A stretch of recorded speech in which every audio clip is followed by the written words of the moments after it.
This is very out of the blue, but we are going to play a game from the. Let's see if we can pull this up here. The Queer Halloween Stories Bundle 2024. It is. Yeah, currently available for 2 more days till the end of the day, October 31st. We have 48 hours left to get it. If you see this VOD on YouTube on Thursday, it's probably too late, but still, it's worth looking it up and checking out the games involved. It's worth. There's a ton of great names here that we've seen already in some shape or form. At the Poison's Edge, played on stream way back when. Faceless Date we've played. There's a few others. There's a few others that came up here that I have definitely played.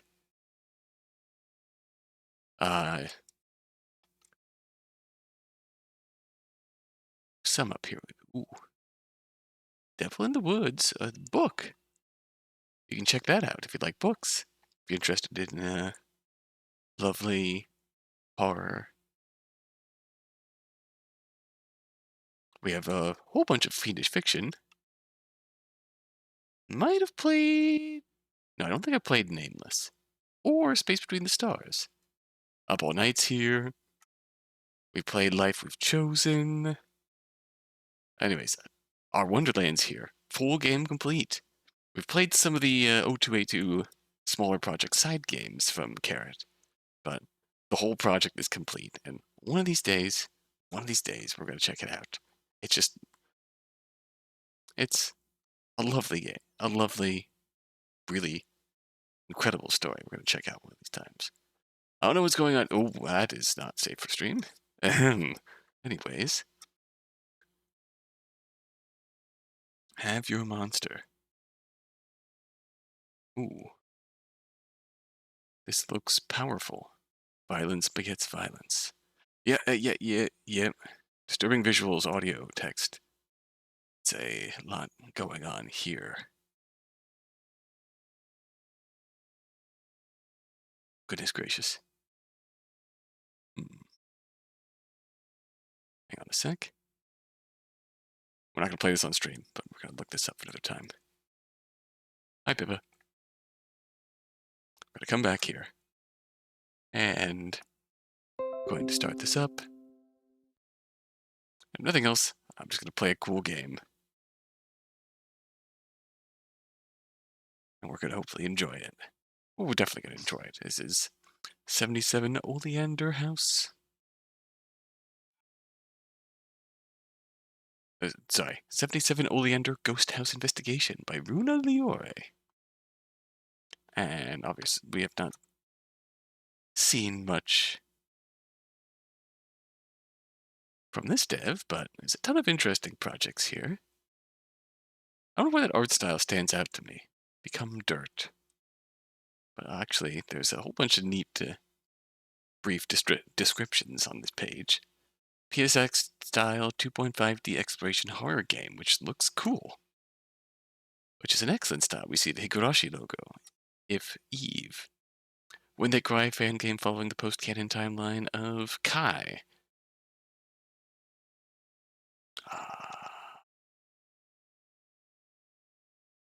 Trying to think which was like the post-canon route where Rika got dropped into a world where none of the good things ever happened. Was that Kai? Was that Ray? I forget, but interesting. I see a ton of Umineko fan works, but I rarely see many Higurashi fan works. That's cool. So what is 77 Oleander House? I'm getting the title all jumbled up. 77 Oleander Avenue, Ghost House Investigation. Alright. You hear a ghost story? How much of it do you believe? Do you believe the ghost sightings and the paranormal encounters people have reported over the years? Do you believe all the strange coincidences recorded in their lives? How much do you doubt? How much is left behind when you doubt? What is left behind by your belief? So, Tabby, Has not gone by Tabitha since third grade. Wakes up in the parlor of an abandoned house. Her keys, wallet, and phone are missing. She can't remember why she's in there, in such a place. She's been in stranger places. Understandable. Meets Evie, a ghost. Who she just wanted to leave quickly, but she's now in this for the long haul. The Larkspur house on 77 Oleander is not Evie's home. So it makes two people not in the place that they need to be. So, narrative-driven horror mystery game. So light on the spooky horror aspect, more on the unsettling setting, mystery vibes. So, facts as they can be trusted stand as follows: the Larkspur House, built in the early 20th century, remained in possession of the Larkspur family.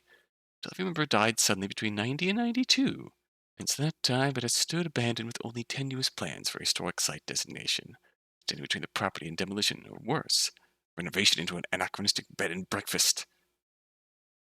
So the last living patriarch died at the age of either 84 or 86. This is a very detailed account.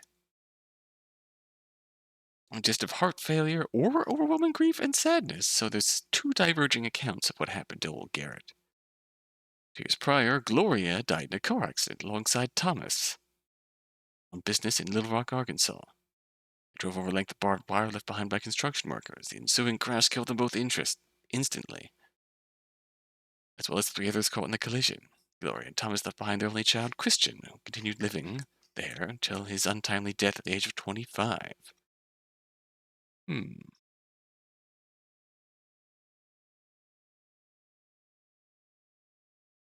Oh wow, the full game contains 9 endings. Dozens of very unsafe haunted rooms to explore. Opportunities to flirt with a ghost. Always win. Okay.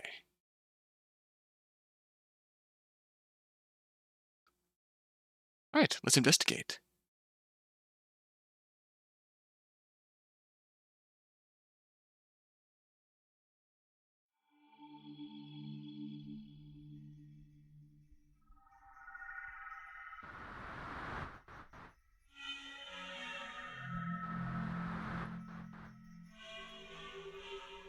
Alright.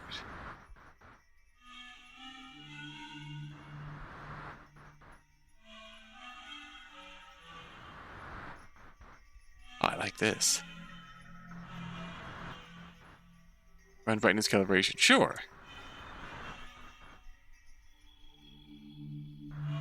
Adjust your brightness until the stairs are just barely visible.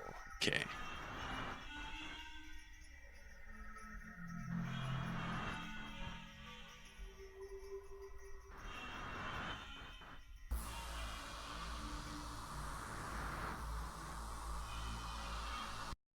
Alright. This is a work of fiction.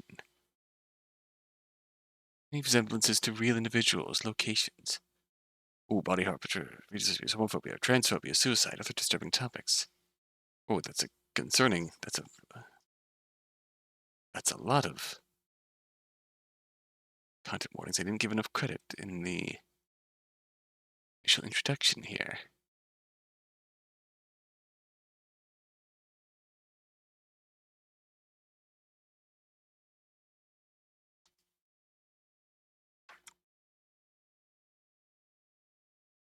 Alright, go. Go on then. Leave. No, you don't need to remember. Just go. I'll be fine. Just go. Please.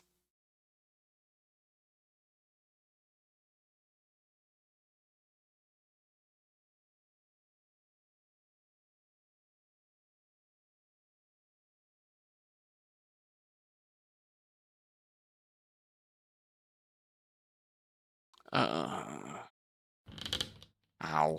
Shit. My head feels like a crushed in eggshell. Can't see for shit. Think somebody spilled something gross and sticky all over my shirt. And where the fuck am I? It's dark in here. But there's either enough moonlight, or close enough to a street lamp for me to see that the floor is covered in dirt and splinters. There's a table next to me. The perfect handprint laid in a layer of dust. Only mine from when I pulled myself up off the ground just now. Paint's chipped and peeling off every surface, and I feel like I'm about to choke just breathing in the air. It's musty. Not like the nice dried out paper smell of an old library. Dawn real, Dawn real. Dawn is here. Hello, Freya. I'm ready to do some spooky ghost investigations. I like the smell of a crypt somebody just opened for the first time in years. Ah, dang it. It still hurts. What was I doing last night? What time is it even? Wait, where the hell's my phone? Shit. Alright. Phone. Not sure how I ended up here, but not the worst place I've woken up. Would it be too full of myself to figure I got blackout drunk trying to flirt with a cute bartender and she brought me back to her cozy condemned house? That would make this experience worth it.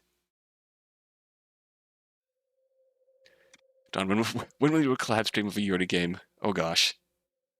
Name the game. I'll be there. Also, are you a cat right now? Possibly. Well, can't get her number if I don't have my phone. So that's first, and then yeah, my phone. Okay then. If we're not a cat, we're gonna be I was promised we're gonna be flirting with a cute ghost, so it's a non-zero chance. We're gonna get to flirt with a ghost. I've no idea what time it is, but it feels like it's gotta be past 1 a.m. at least.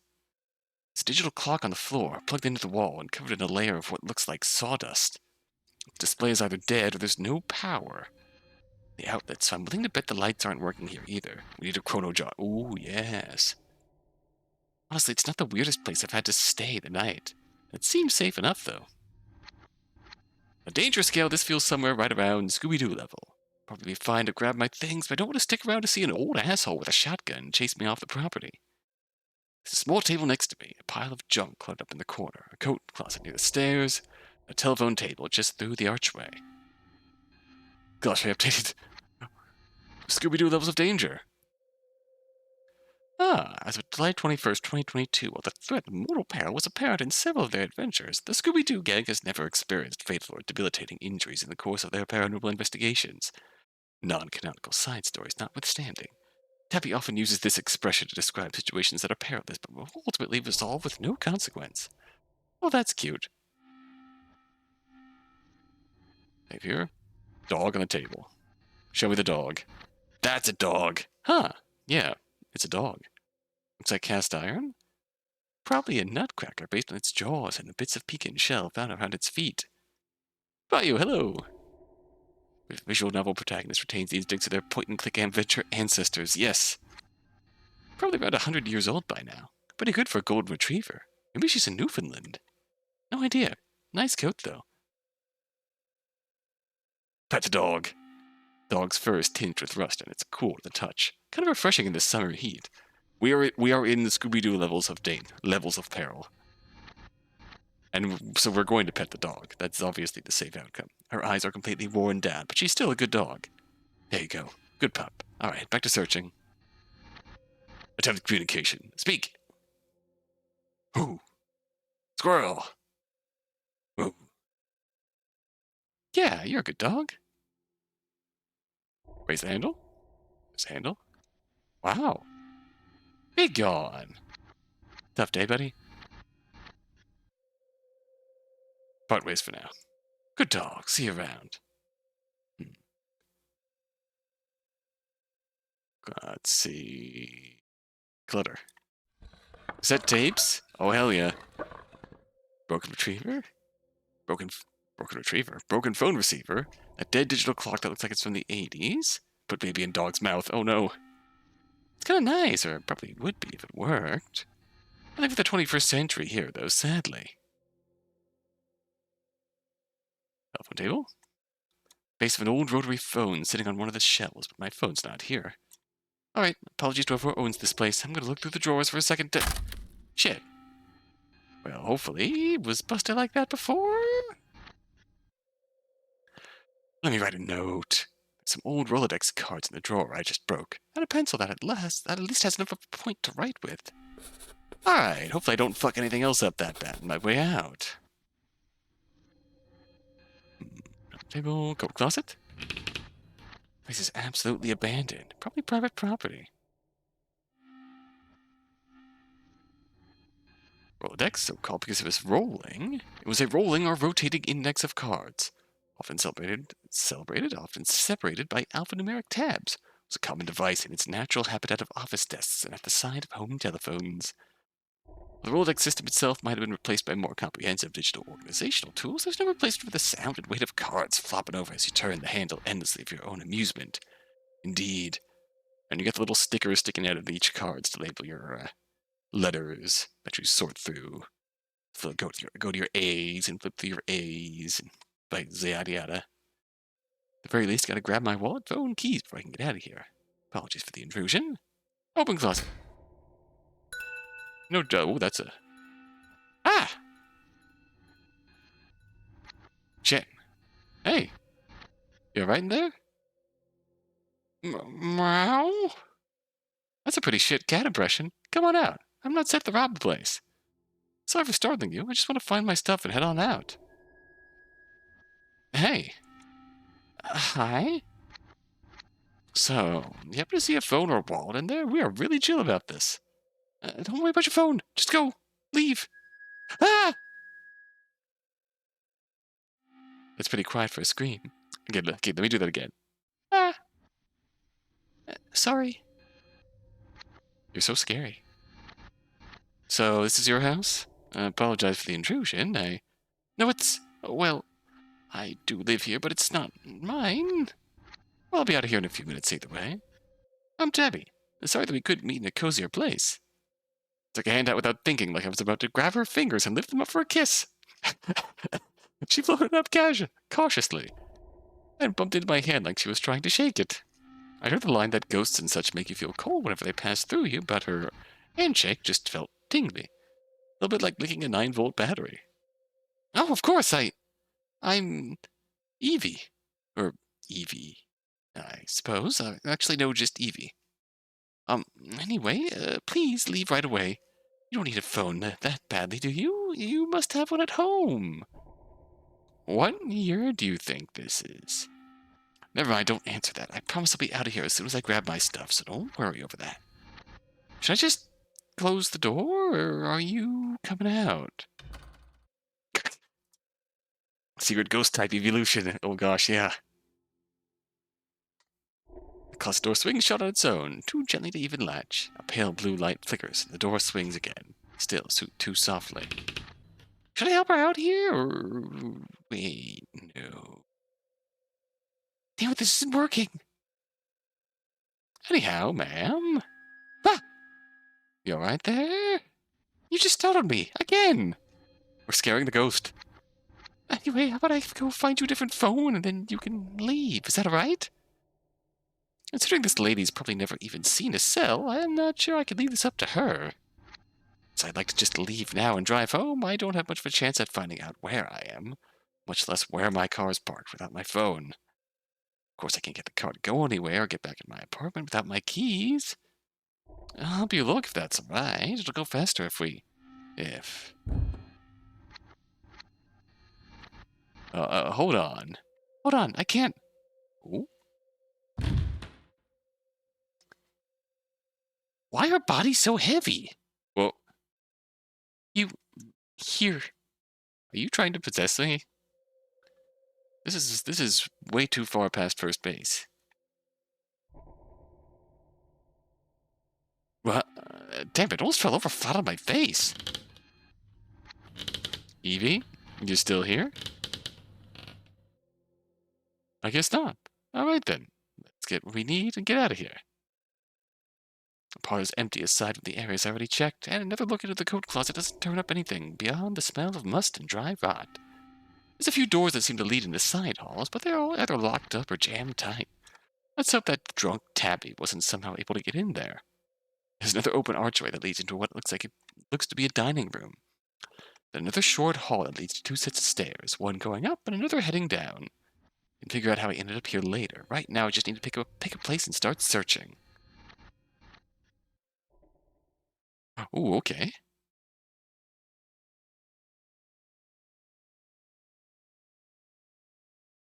Notes. Ghosts. Perhaps a ghost of the spirit of a dead human or memory trapped in a place or another sort of creature altogether. Perhaps ghosts exist, and you've met one before. What would a ghost even look like if you saw them? An orb? On a camera film? A full-bodied apparition? Whisper in the mirror? If they were easy to understand, maybe you wouldn't be stuck here in the first place. Honestly, that's fair.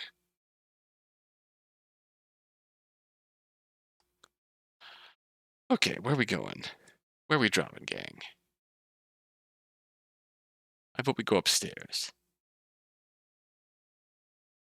Or, hmm, yeah, let's go upstairs. Let's start from the top and work our way down then. OMG, a Dawn stream? Hi, Red. We're investigating a ghost house.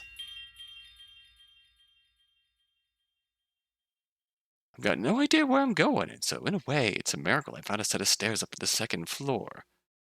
Through the first door I tried. It's the ass of Jesus, the holy. Yeah. God, faith. That's been a while. So, we found our way upstairs. Not too miraculous, though. The stairs here are completely collapsed, and there's no way to ever get up from here. Same for the stairs down to the basement, although I could probably manage if I had to.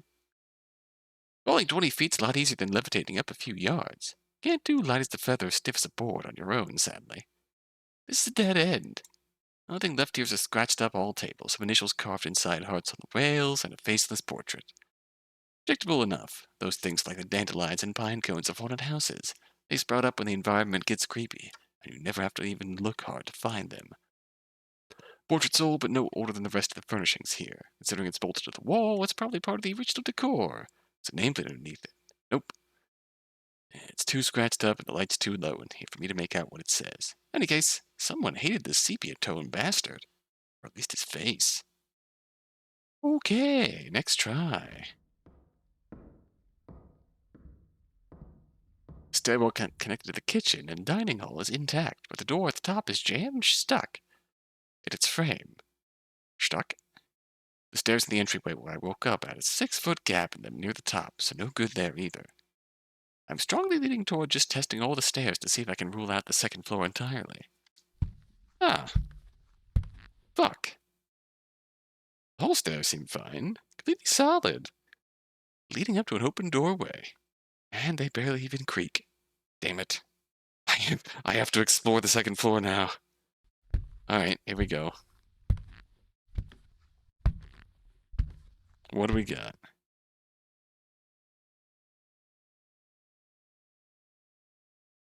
Oh? Hello. Usually going up a flight of stairs and into a long hall full of bedrooms is comforting. Or at least bland and normal.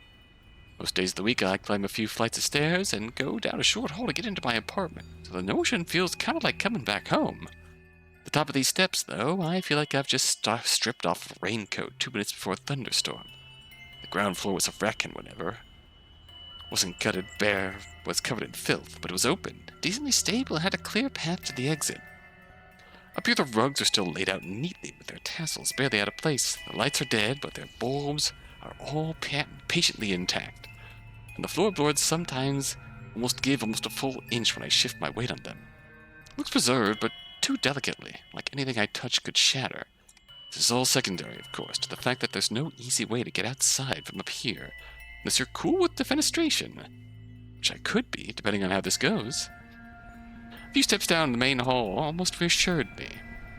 A floor leveled out and a decent amount of light came in through the windows alone, with a weak breeze. Not exactly cool, but nice enough for late July. It was the smell that made me remember. Maybe something died on the road nearby. Maybe a rat got caught in the walls in here and rotted. That quick whiff of meat turning into mud reminded me that at least one person died up here. I'm always down for defenestration, hell yeah. Nothing like a little defenestration in the morning.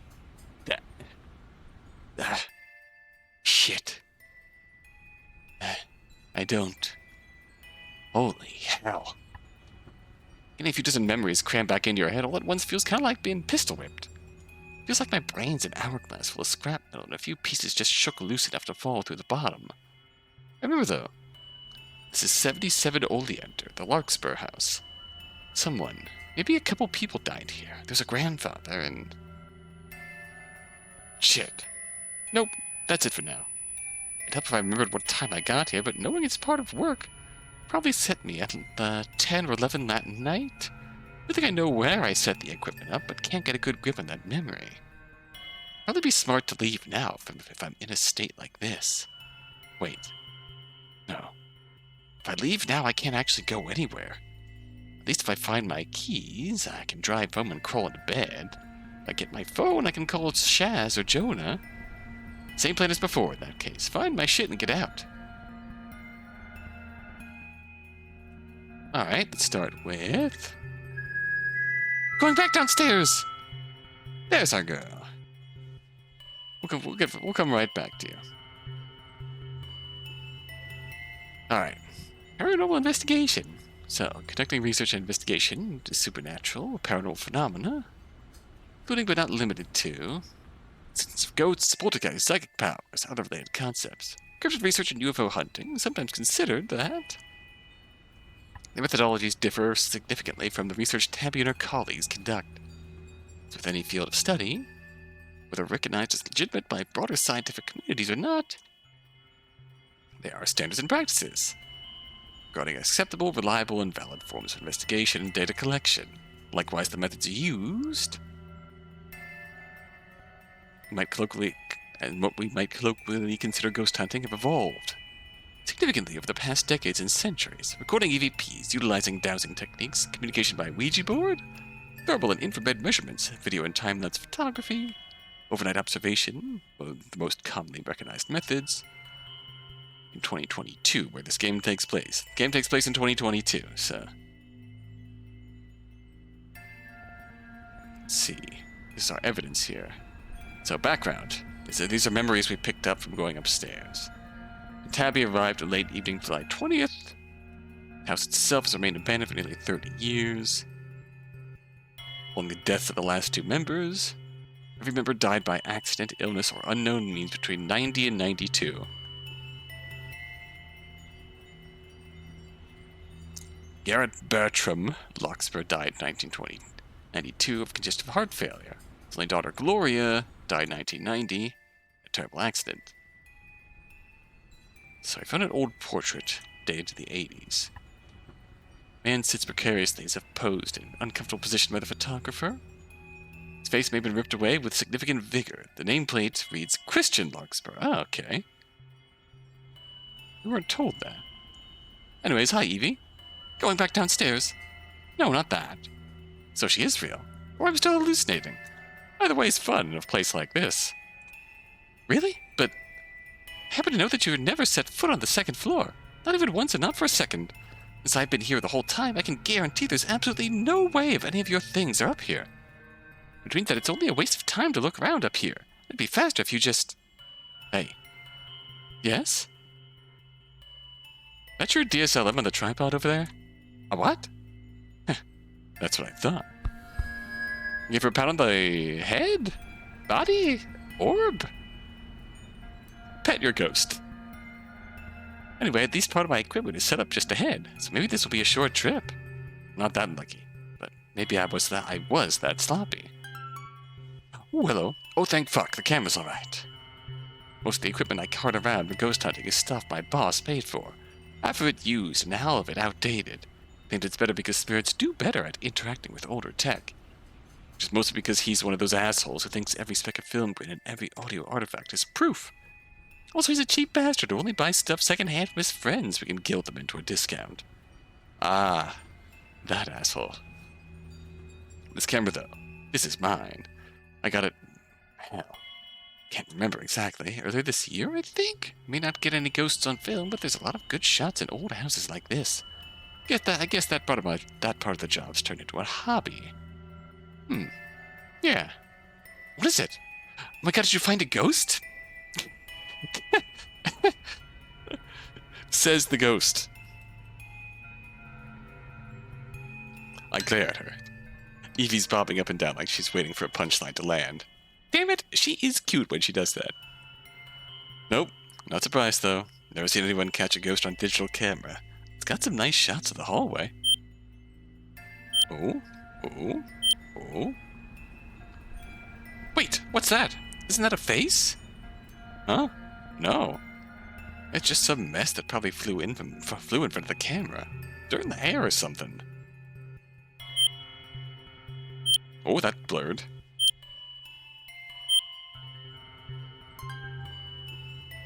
Tabby? Yeah? You're weird. You're really weird. Excuse you? You're talking to me at the same time you're talking about how there's absolutely no ghosts in those pictures. How could you really know? Like that. You see yourself in this picture? Ah. Camera's not about to catch a ghost on film, even an old analog one. Best to get some weird refraction of light, double exposure, something like that. Get a picture of the ghost, I'm pretty sure it's more a sign that the ghost's in the camera itself. Do you talk to all the ghosts you meet like this? I shrugged. Honestly, I don't remember if I've ever met one other than you. We are still really chill. And that's honestly, I love that. I'm sure you have. Alright, enough about that. Gotta grab the rest of my equipment and get out of here. Do you see where I set the rest of the cameras and recorders up? Oh, yeah. You put them all outside of the front door, I think. Oh, right. You want us to leave. Wrong. There's a camcorder in the basement and 2 recorders in the bedrooms up here. I had to try. You did pretty good. It sounded convincing. I already remembered where I put them all, though. Then why did you ask? I shrugged. I smirk, but I'm not sure she can see that. Honestly, I do it without thinking. Got this bad habit of teasing girls to get a rise out of them. All that said, even though I remember setting 2 of the recorders up here somewhere, I don't know exactly where they're at. The only thing left to do is to search each room one by one. Evie's floating a few yards back now that I've packed my camera up. After I set my case at the top of the stairs, she's been quiet. Sorry, that was kind of mean. Huh? Yeah, it's okay. She doesn't sound like she heard me at all. I don't... Nope, stop that. I don't have time to stand here microanalyzing the moods of a ghost girl. We can talk more once I get all my shit together. Hey, Evie? You know which of these are the bedrooms? Evie? I thought I saw her just a second ago, out of the corner of my eye. She's not responding. The halls on the second floor are pretty easy to navigate, thankfully. Some spots on the floors are slanted and warped, but it's also clear from debris, and there's no huge piles of trash stacked up in an array of things. You can see 3 doors from here, and there's bound to be a few more around the far corners. No better option, then. Let's start with these 3. Hello, Evie? Left to right. Late 80s were a hell of a time for interior decorating. That's the time when I was born. Most of my memories of that style are vague recollections from before my parents redecorated the family home. Embossed vinyl wallpaper, a king-size bed frame that absolutely used to hold a waterbed. A set of dressers that were old, but not by more than 50 or 60 years, and didn't completely match the rest of the furnishings. The carpet was probably once pretty plush, but now it's just stiff like broom bristles. There's a giant turntable crusted over with dust and stuffed full of LPs. If the house itself wasn't decades older, I'd have expected a popcorn ceiling and track lights. Thinking on it, at least half this stuff is probably more of an amalgam of things the late Larkspurs collected throughout their lives. The touches that most stand out as signs of an era are the ones that are the least durable, and most often in need of replacement. My parents' house was probably the same. I wonder how many of the things I look back on and think of as early 90s style actually came 3 or 4 decades before and just stuck around. Never thought much about it. And probably won't think much more about it here.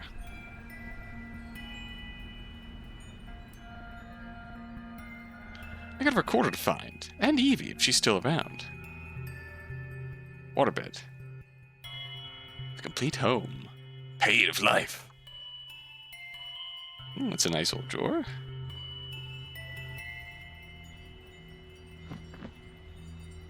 Dusty. Damn. Yeah. Shit. Just lifting the comforter half an inch sent a cloud of dust up into my face. That is the opposite of comforting, House. The inner side of the bed is empty too, so I got nothing to show for it but a few coughs and a sick, sour taste in my mouth. I wonder if the house is old enough that it still uses the best asbestos. Honestly? Probably. Let's see. Oh, history is not history. Because we have... So, 30 years.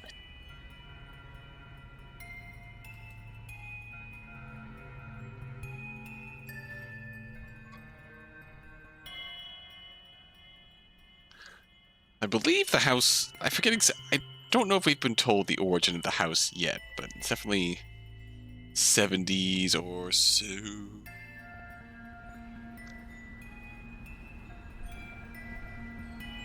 It's definitely been in the family through the 80s and 90s until everybody died in the 90s. Tabby's DSLM, digital single-lens mirrorless camera. Tabby purchased with her own money because her boss is a cheapskate and a miser. Like the more established DSLR, digital single-lens reflex DSLM, typically quiet or even entirely silent when taking pictures. It does not need to move an internal mirror into place. The camera is always actively watching its surroundings. It can passively run face-tracking routines. Lets you see exactly what your camera will capture on film through the viewfinder, rather than an approximation. Ah, handy. The benefits and drawbacks to both, though. Even within the realm of paranormal research and photography. Tabby herself firmly believes that no model of camera can capture a ghost on film. She's got as much of a proof as she can get there. A terrible creation, the waterbed. Met with optimism and fascination by those who have yet to experience its cruelty. Waterbeds are typically contained within a fully enclosed box frame with mattresses made of rubber or synthetic, waterproof material, designed to contain dozens of gallons of water and support the weight of 2 or more humans. In theory, waterbeds should provide the flexibility of sleeping on water, natural comfort of floating gently in the waves, while also remaining dry with no risk of drowning in your sleep. In practice, the shape and constraints of the waterbed mattress can often lead to pain and cramps that is impossible to guarantee consistent support for different parts of your body. This problem is compounded by the nature of sleeping on what is essentially a giant water balloon. If your partner shifts, gets up, turns over, or makes any sudden movements, the entire mattress will shift and wobble as well. There are, of course, more sophisticated models which eliminate these weaknesses, and others which construct the entire bed in a different manner. But larkspurs never bothered to pursue such options, and like many Americans since the 80s, simply discarded their waterbed, went back to a traditional mattress as soon as it sprung a leak. It should be noted that the waterbed is not, in fact, a terrible creation, and does, in fact, have several significant benefits for certain people. Particularly the prevention of bed sores, the treatment of certain types of back and body pain. Yeah. I was going to say, who hurt you? Whose waterbed hurt you? The author's own personal experience and biases against waterbeds should not be taken as statements of unerring fact. That is fair. Therapy furniture? Yes. Consistent sleep furniture? No. Alright, looking closer at everything now. This room feels like it's been abandoned for longer than the others. It's preserved pretty well, apart from the natural signs of deterioration. Like it just stayed locked up since it was last used. It didn't hit me until I looked back over the rest of the room and realized that there were 2 dressers, 2 nightstands, and then standing wardrobe right next to a full-size closet. This was the room of Gloria and Thomas Larkspur. The house was owned by Gloria's father, Garrett Larkspur, but Gloria and her husband lived here too. Right up until they died in a car crash about 2 years before the rest of the family died off. I don't know what sort of people the Larkspurs were, and I don't exactly trust the news clippings or public reports about them on that front either. What I can gather on my own is that Thomas married into the family but took his wife's name, apparently on Garrett's insistence. He worked in some kind of sales that kept him on the road most weeks, and his wife joined him around half the time. Gloria was pretty active and involved in her church and her kids' school, and beyond that the only thing I remember is that she once pulled Christian out of high school for 3 weeks without explanation. School records confirm it, but there's no reason given for it. The bedroom can probably tell me more than what little I remember. Its drawer stuffed full of half-full bottles of over-the-counter supplements. Not a single prescription for anything. A few airport paperbacks were stacked up on one of the nightstands, including a well-worn copy of The Long Walk, a few relatively unbent Xanth books, and a few volumes of Sue Grafton without their dust jackets. There's also a small wad of chick tracts in a drawer, otherwise full of old invoices and receipts. Chick tracts. What is it?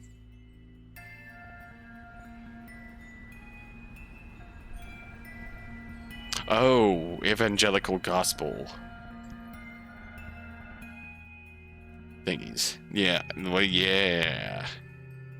Yeah. Oh, God. Oh, God. Yeah. Fortunately, there's no recorder here, and I don't see any other traces of equipment, so my time here is about done. That is a... The Long Wall. That's just... Walk. Stephen King book. Name Sue Grafton. Detective novel. Detective novelist. Yeah, she's... It's with a... It's with a block. None of your free of sin template came from, but it's not based. We have taken back the tracts. But, yeah, yes, I can...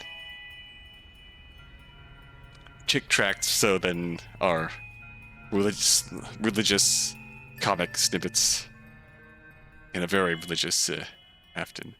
Oh, we get info on Sue Grafton. Oh, we get info on all of the goodies. Xanth series. A winning set of novels from fantasy author Piers Anthony.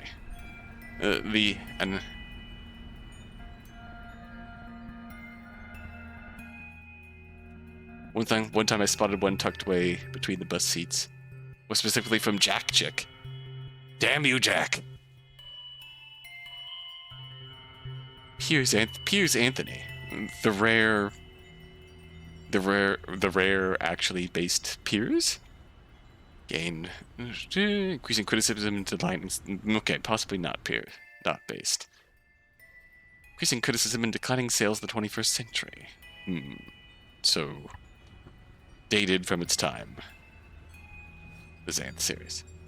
Stephen King, under his Richard Bachman pseudonym. Reality entertainment show about the forced march of dozens of teenage boys, all of whom are under constant threat of death from law enforcement officers traveling alongside them. Mr. Beast would go on to turn this into a popular series on his YouTube channel. Oh, don't make games smash or pass except it's based or cringe. Oh, yes. I'd do that. The Alphabet Series by Sue Grafton. Series of crime thriller novels starring Robin Rocking as a private detective. Each title in the series begins with the letter of the English alphabet followed by a word beginning with that letter, usually relating to a thematic crime or element within the story. Alright. Y is for yesterday. Sue Grafton died before completing the 26th book. The Alphabet series ends with Y is for yesterday. So 1992, the most recent published book published in the series was I is for innocent. She never finished it. She never finished it. I would have been curious to know what would happen if she'd gotten to Z. Would she have pulled like a Microsoft Excel and started back at AA? We will never know, but... Anyways. Always basing women protagonists in mystery books. But how does she stand up to my girl Jessica Fletcher? Okay, I promised you'd go left to right. So, willing to bet this is a guest room, so my expectations are already pretty low. Guest rooms aren't usually considered haunted, so a lot of people barely bother with them. They don't have a lot of personal effects in there either. I do have a personality, though. Maybe it's that they have evidence of their owner's personality in them. If a guest room looks like a cheap hotel suite, that says something about how much the owners think of their guests. That or how broke they are, but considering the size of this house, I'm pretty sure that wasn't it.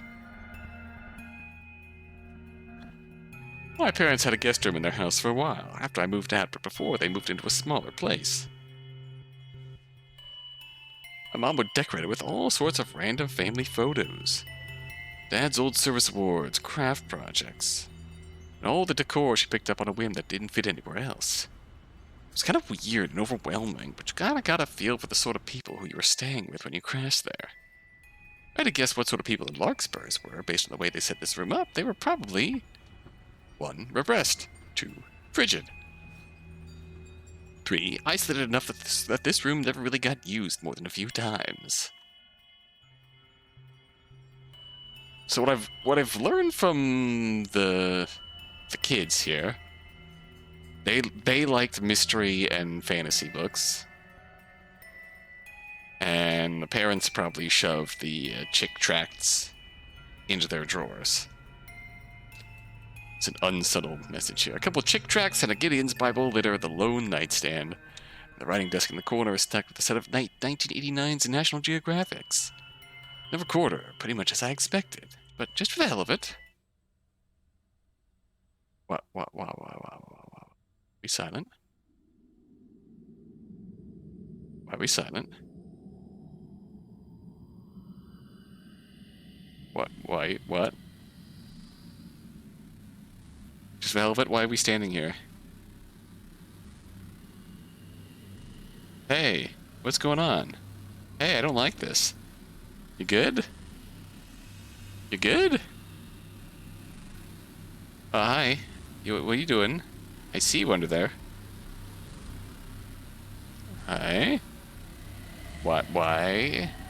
Hi. There you are. What are you doing? Who's that? Hi.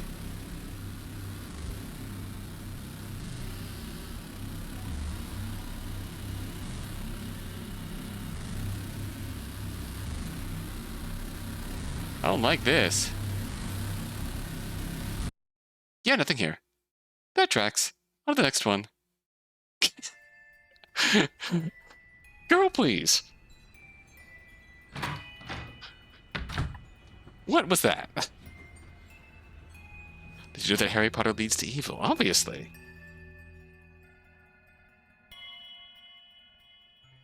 See, the missing link between Harry Potter and evil is copious amounts of black mold, Freya. Late 80s were a hell of a time for... Wait, no. I've already been here, right? Yeah, this is the parrot's bedroom. I swear to shit I opened the other door. I screwed up my mouth and snorted. Exhaustion must be eating away at my awareness faster than I thought. Fine! Alright, we are... going places. I'm leaving the door open. Way to make this mistake again. Fuck it, I'll open the guest room door, too. There's just one more left here, and that's gotta be... I think JKR is just so rancid she just creates black mold by existing. Correct. The hell? Blinking a few times didn't change the scene in front of me. Honestly, it's not the weirdest thing I've seen in the past 10 minutes. True and true. Yeah, that's true. That's true. True and true. This upstairs parlor looks like what the one downstairs would have been if most of it hadn't been stripped bare and eaten through with dry rot.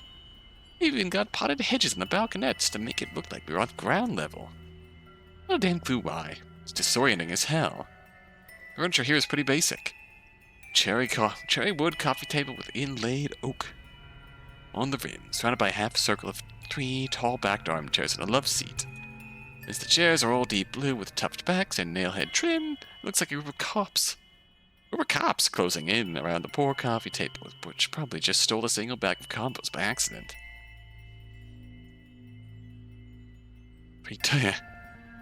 Not that I'm still bitter about that.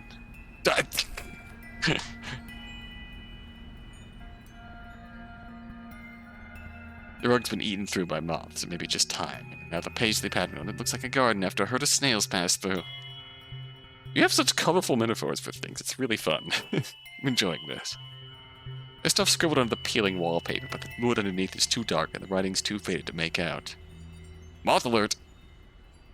The moths have been here, Red. The moths have been here.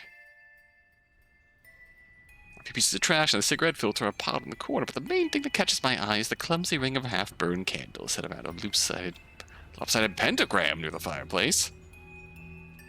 Oh, now we're getting in it. Pentagrams crop up in haunted houses the way mushrooms sprout from dead logs. It's almost never something the original occupants laid down, and more than half the time I find them, it's either kids who broke in to try and make a seance. Investigators out to punch up a story with demons. I used to be terrified of seeing a pentagram painted on a wall or peeking out from under a rug. These days it almost sets me at ease whenever I find one. Kind of a letdown. A sign that someone thought this place wasn't creepy enough for them, so they had to stage something to scare the good neighborhood Christians a bit. In all the houses I've stayed in and visited, there's almost never anything weird going on. When there's a pentagram or Ouija boards left around, even when things do happen, I'm pretty sure it's for completely separate reasons. Reminds me too much of the stuff the Warrens used to pull and the way their cases got raised up. It's not just classic hauntings, but almost this existential proof of demons and a Christian theological root to all the creepy shit that happens in abandoned houses.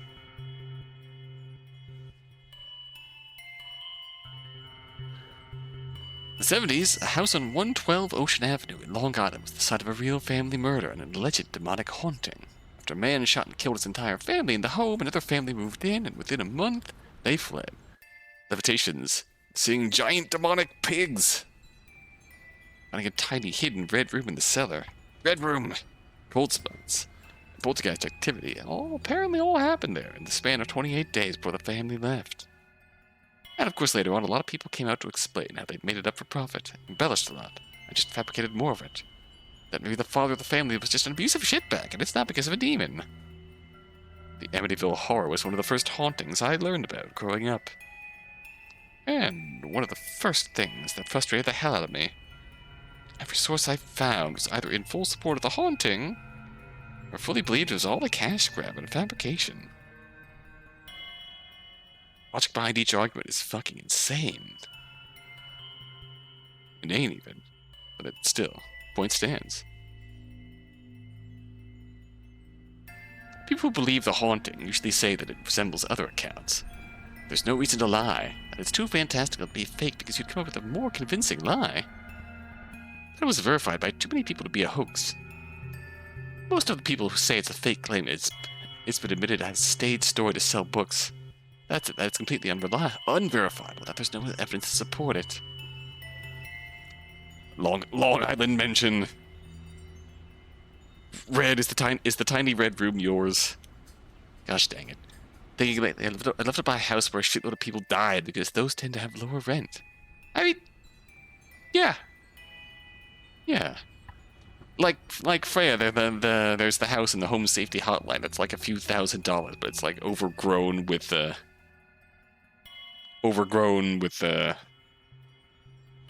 roots and shit, like a sprig of haunting. So, sold their house for like a few $1,000s. And the old home safety hotline, housing prices are more bearable. You just have a bit of dangerous fellows hanging around. And you have to occasionally worry about the lights in the sky every holiday season. That's a lot going on there. But hey, if you get a cheap house, yes, make sure to listen to the hotline professionals who all 100% know what they're doing. Those scratching noises in your walls, Freya, are totally house fire. Don't worry about it. Everything's fine. Everything's fine. I would live in a $1,000 house. I can handle the guy. Yes. Just remember to call the home safety hotline regularly. Just re-up on your subscription. And follow the instructions in the info packet that they send you. You'll be fine. Both these camps pissed me off. It's pretty obvious that things didn't go down the way the Lutz family claimed, that a lot of believers have a vested interest in a very pro-Catholic narrative of the power of priests to cast out demons. I like this mindset she's got here. I think what Tabby's essentially saying is that there's two camps, the camps who believed it happened, and the demons are afoot, and there's camps that believe that, oh, they made all this shit up just to drum up attention.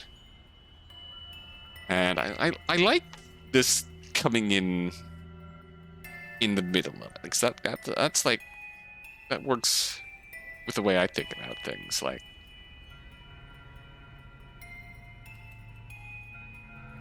even if it's not, like, completely and utterly entirely true, still something happened that gave them this impression. There's more to the story, yeah. Just because believers might have had a bad reason for believing doesn't mean that the thing is fake, though, even if they lied about it. All that does is muddy the water. It doesn't tell us for certain that nothing happened. Some people find one contradiction and dismiss an entire case. It feels more like they need a reason to ignore it and move on than anything. I need more than that. The case of the Amityville Horror and a lot of other things the Warrens covered, the further you dig into the things, the more it sounds like they needed to cast mundane horror as supernatural to sell books. Distant fathers, overbearing mothers, and most forms of domestic abuse are easier for us to handle if we blame a poltergeist or a demon instead of admitting the people in your family are shit. As unknown and horrifying as demons can be, if someone comes by and says they can do an exorcism and stop your dad from hitting you, it's tempting. Apart from the Red Room, there's nothing from the Amityville house that you can really hold up as proof of anything at all. Problem is that there could have been something there, and now we may never know. Don't mind the Red Room. It just happens sometimes. You have like a 1 in 256 chance of opening a random door in your house and just seeing the Red Room. Whether there was something harmless or evil there, whether it was a demon or a ghost, whatever weird or mysterious thing might have lived alongside the Lutz family got completely painted over by the popular accounts. Aside from it being dark, way too late for me to be upright, dust and everything, there's not even anything weird or creepy here. Evie notwithstanding, but she's not really weird so much as a dork. Not really sure what the other groups found when they came through. They definitely didn't find Evie if they weren't even looking for her. Sometimes I hate how much of this job and how much of what we do as humans when we talk about hauntings just turns out to be us needing a name for the things we can't talk about. Can't count the number of seances, Ouija board sessions, psychic trances, automatic writings, tarot readings, and hypnotic memory regressions I've heard over the years that all end at the same point. Outlining a secret, hidden trauma that would explain away everything from trouble sleeping to knives flying across the room and stabbing a family photo. You know how it is. You know how it is. You don't go to therapy for so long that you go to sleep and then the knives fly across the room and stab the family photo. I don't know how many of these are cold reading or random guesses are real. Some things don't. Some things line up.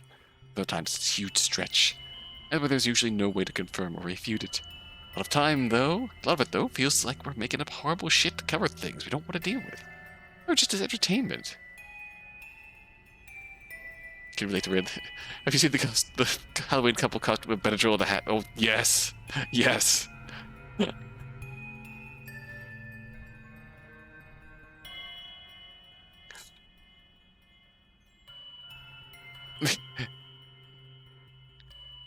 Halloween Otome game where you must consume Benadryl to flirt with the Hat Man in your dreams.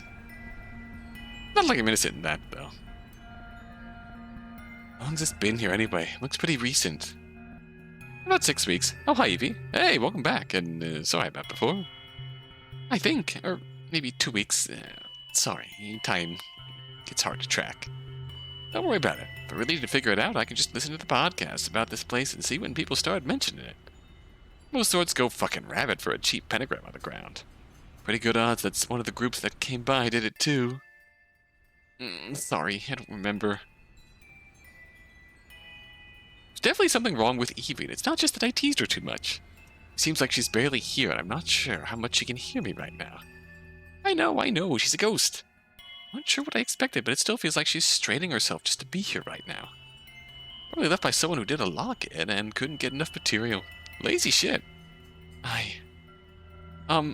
Could you take it away? Huh? This? Oh, sure. They use cheap paint, so it should clean up easy, too.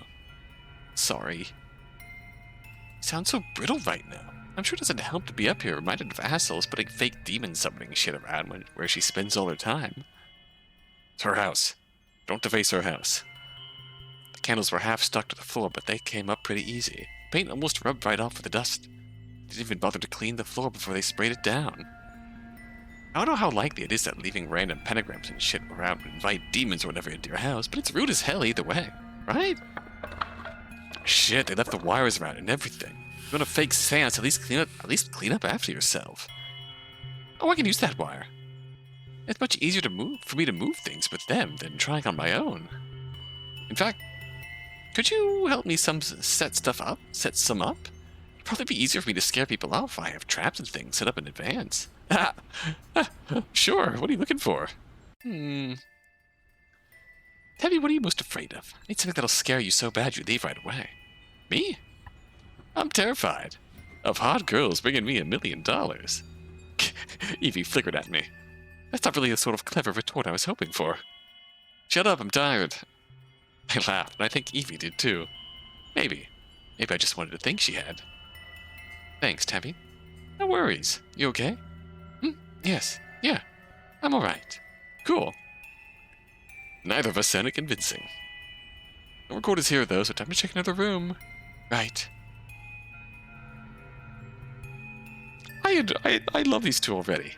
Hey, Tabby? Yeah? The people who were here before, did they really think there was a demon in the house? Maybe. These days, if someone believes the place is haunted, there's a decent chance they're half a beat off from believing it's a demon. It's cultural fear. It's an easy way to escalate things. It's an easy way to find evidence for. Since everyone agrees, all you need is some pentagrams or satanic paraphernalia. Not sure how common that stuff really is, though. So, there might be one? Here? Huh? I mean, probably not, but that's literally a devil's proof. Easy enough to prove it's a demon if you find one, but you'll never be able to prove that there isn't one around. Oh. Yeah. Anyway, I don't really worry about that stuff. No idea if demons are real or about the devil or anything, but most of the time when people explain hauntings as demonic, it's because they're really invested in blaming demons for something. Yeah. Doesn't really seem fair. To the demons, I mean. Yeah, the demons didn't do anything wrong. Who knows how they'd feel about it? Anyways, it's also a pretty lazy way to explain why a place gets haunted, at least to me. Most people in the States grow up surrounded by Christianity, even if their family isn't Christian, so demons are a familiar culprit to tag for this stuff. Also, that's the church up as the place with the solutions to your problems. He seemed to wince more than a couple of times as I said that. I let my words trail off a bit and hurried further along down the hall. Evie was raised Christian, wasn't she? Thinking about that Jenny Nicholson video about Ghostbusters versus professional home inspection. I don't remember that one. Ooh. I don't think I remember that one. I need to look that up then. Anywho, there's a lot more to it than that. Then, if it's not demons, then why? She floated in front of me and I almost ran right into her. Why would people become ghosts? Why are houses haunted? I mean, I've read a lot. You probably read more. I'm sure there are a few big theories about people's lingering regrets or unresolved traumas. That can't always be it, because so many people die with regrets and trauma they never get a chance to work through. But they don't become ghosts. Magic rituals seem too convenient and unlikely. What else? Her voice is getting clearer, so I guess she feels better. She hasn't been this insistent, but she sounds kind of excited now. Maybe giddy. Girl wants to know. There's this theory that ghosts are sort of like glimpses of higher dimensional beings or divine figures that just cross over partly. Like if gods are something beyond human comprehension, maybe our brains twist glimpses of God into things that try to make sense of it. I don't really buy that one for ghosts, but I don't know, maybe for something? No, I like that. God crossing into your field of view gets perceived as a ghost. It could be God's left boob. She said that with a sagely gravity. Why the left boob? Because that's the one that's usually a little bit smaller and shaped different, right? You don't have to grab yours to check. Sorry, I did it without thinking. Are you sure the left one's a little bigger? Oh. Guess I could still be God's left boob. God's tits must be smaller than I thought. I shrugged and grinned as I patted Evie. I can't keep up with this. I'm going on ahead. Oh, yeah. Good luck. Love them. Good luck. What, is she seeing me off? Come along if you want. I'm not about to... Wait. Evie? And again, she's gone. Next room. She does not want to go further. Up here. Alright. So, this sort of chapter interlude means we move forward. Plot-wise, I imagine. Probably a bad sign, but the minute I stepped all the way into this room, I thought, damn, this one's cozy. Might just take a nap here and finish the search in the morning. Like, hell you will, Tabby. It's the den, if I'm remembering right.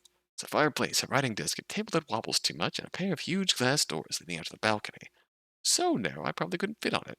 Immediately after I set foot in the room, I saw a door I knew I'd never open. Uh-oh. Oh. The filthy, faded police tape would have been enough to keep me out on most nights, but the rusted strings of barbed wire nailed into the doorframe guarantee it. I don't remember the details, but I'm sure that leads to the bedroom of Garrett Larkspur. The old man died in his bedroom one night. Some kind of organ failure, I think. Didn't find him for a few days. Didn't hear anything about it being investigated as anything but natural causes, though. Either way, if somebody called the cops thinking he got murdered or something, that explains the tape. That barbed wire, though, that's a fuck of a thing. Well, as long as past Tabby could get in there, I'm not about to try. Smart move. Smart move. Good deal. Right. See.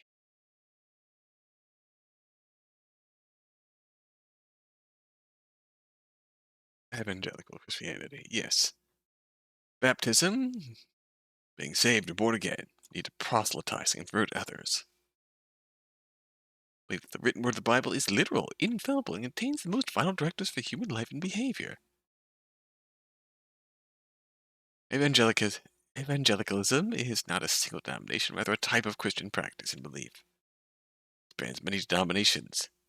Evangelicalism is an attitude here. Yeah. Centuries-old tradition has changed and evolved greatly over time. 18th century would not perfectly align with 21st century evangelical beliefs. In the United States at present, evangelical Christianity tends to be harshly conservative and at times reactionary, promotes bias and prejudice against other religions and other forms of Christian practice, and drives political movements to block abortion access, deny rights to same-sex couples, remove funding for transgender healthcare, ban pornography, remove same-sex sex education programming from schools, promote the practice of Christianity in public secular spaces. These biases are not universally supported by all evangelicals, but the broader evangelical movement plays a major role in modern society. And politics. In advancing these positions.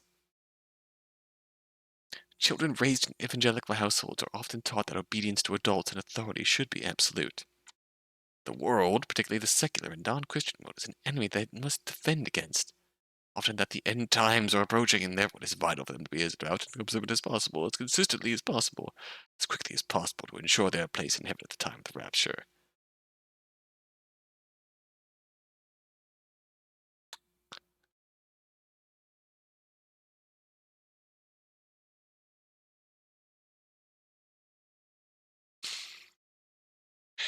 This was made in 22. Feels like it's only gotten worse. Ed and Lorraine were popular figures in the paranormal research community in the 20th century. Large catalog of cases. Ed was said to be a well-read demonologist. Lorraine was a psychic. Most of their work was filtered through the lens of Christian and particularly Catholic understandings of supernatural phenomena, especially when it came to demons. It became a source of both credibility and criticism of the couple's work. Many of their cases and their overall methodology have been questioned heavily in light of their profit motives, yep, and some of Ed Warren's own abuses. Oh. Ooh. I admit I don't know that much about them, but that last sentence is very telling. Amazing how that goes hand in amazing how that goes hand in hand. The Christian lens and Ed's abuses. This is not always universal, but it is reason why it is so more often than not. In this context, demons refers to malevolent supernatural entities most commonly associated with Christianity, either as residents of hell, servants of the devil, other miscellaneous evil and blasphemous spirits, particularly within Western countries with considerable Christian populations. Ideas of demons and demonic influence has entered secular consciousness as well as through fiction and pop culture. Within Christianity itself, the concept of demons and the extent to which they act upon humans can vary widely across denominations, which believe demons are largely irrelevant. Some believe they're largely relevant, others insist that all humans live under the constant prevalent threat of demonic attack.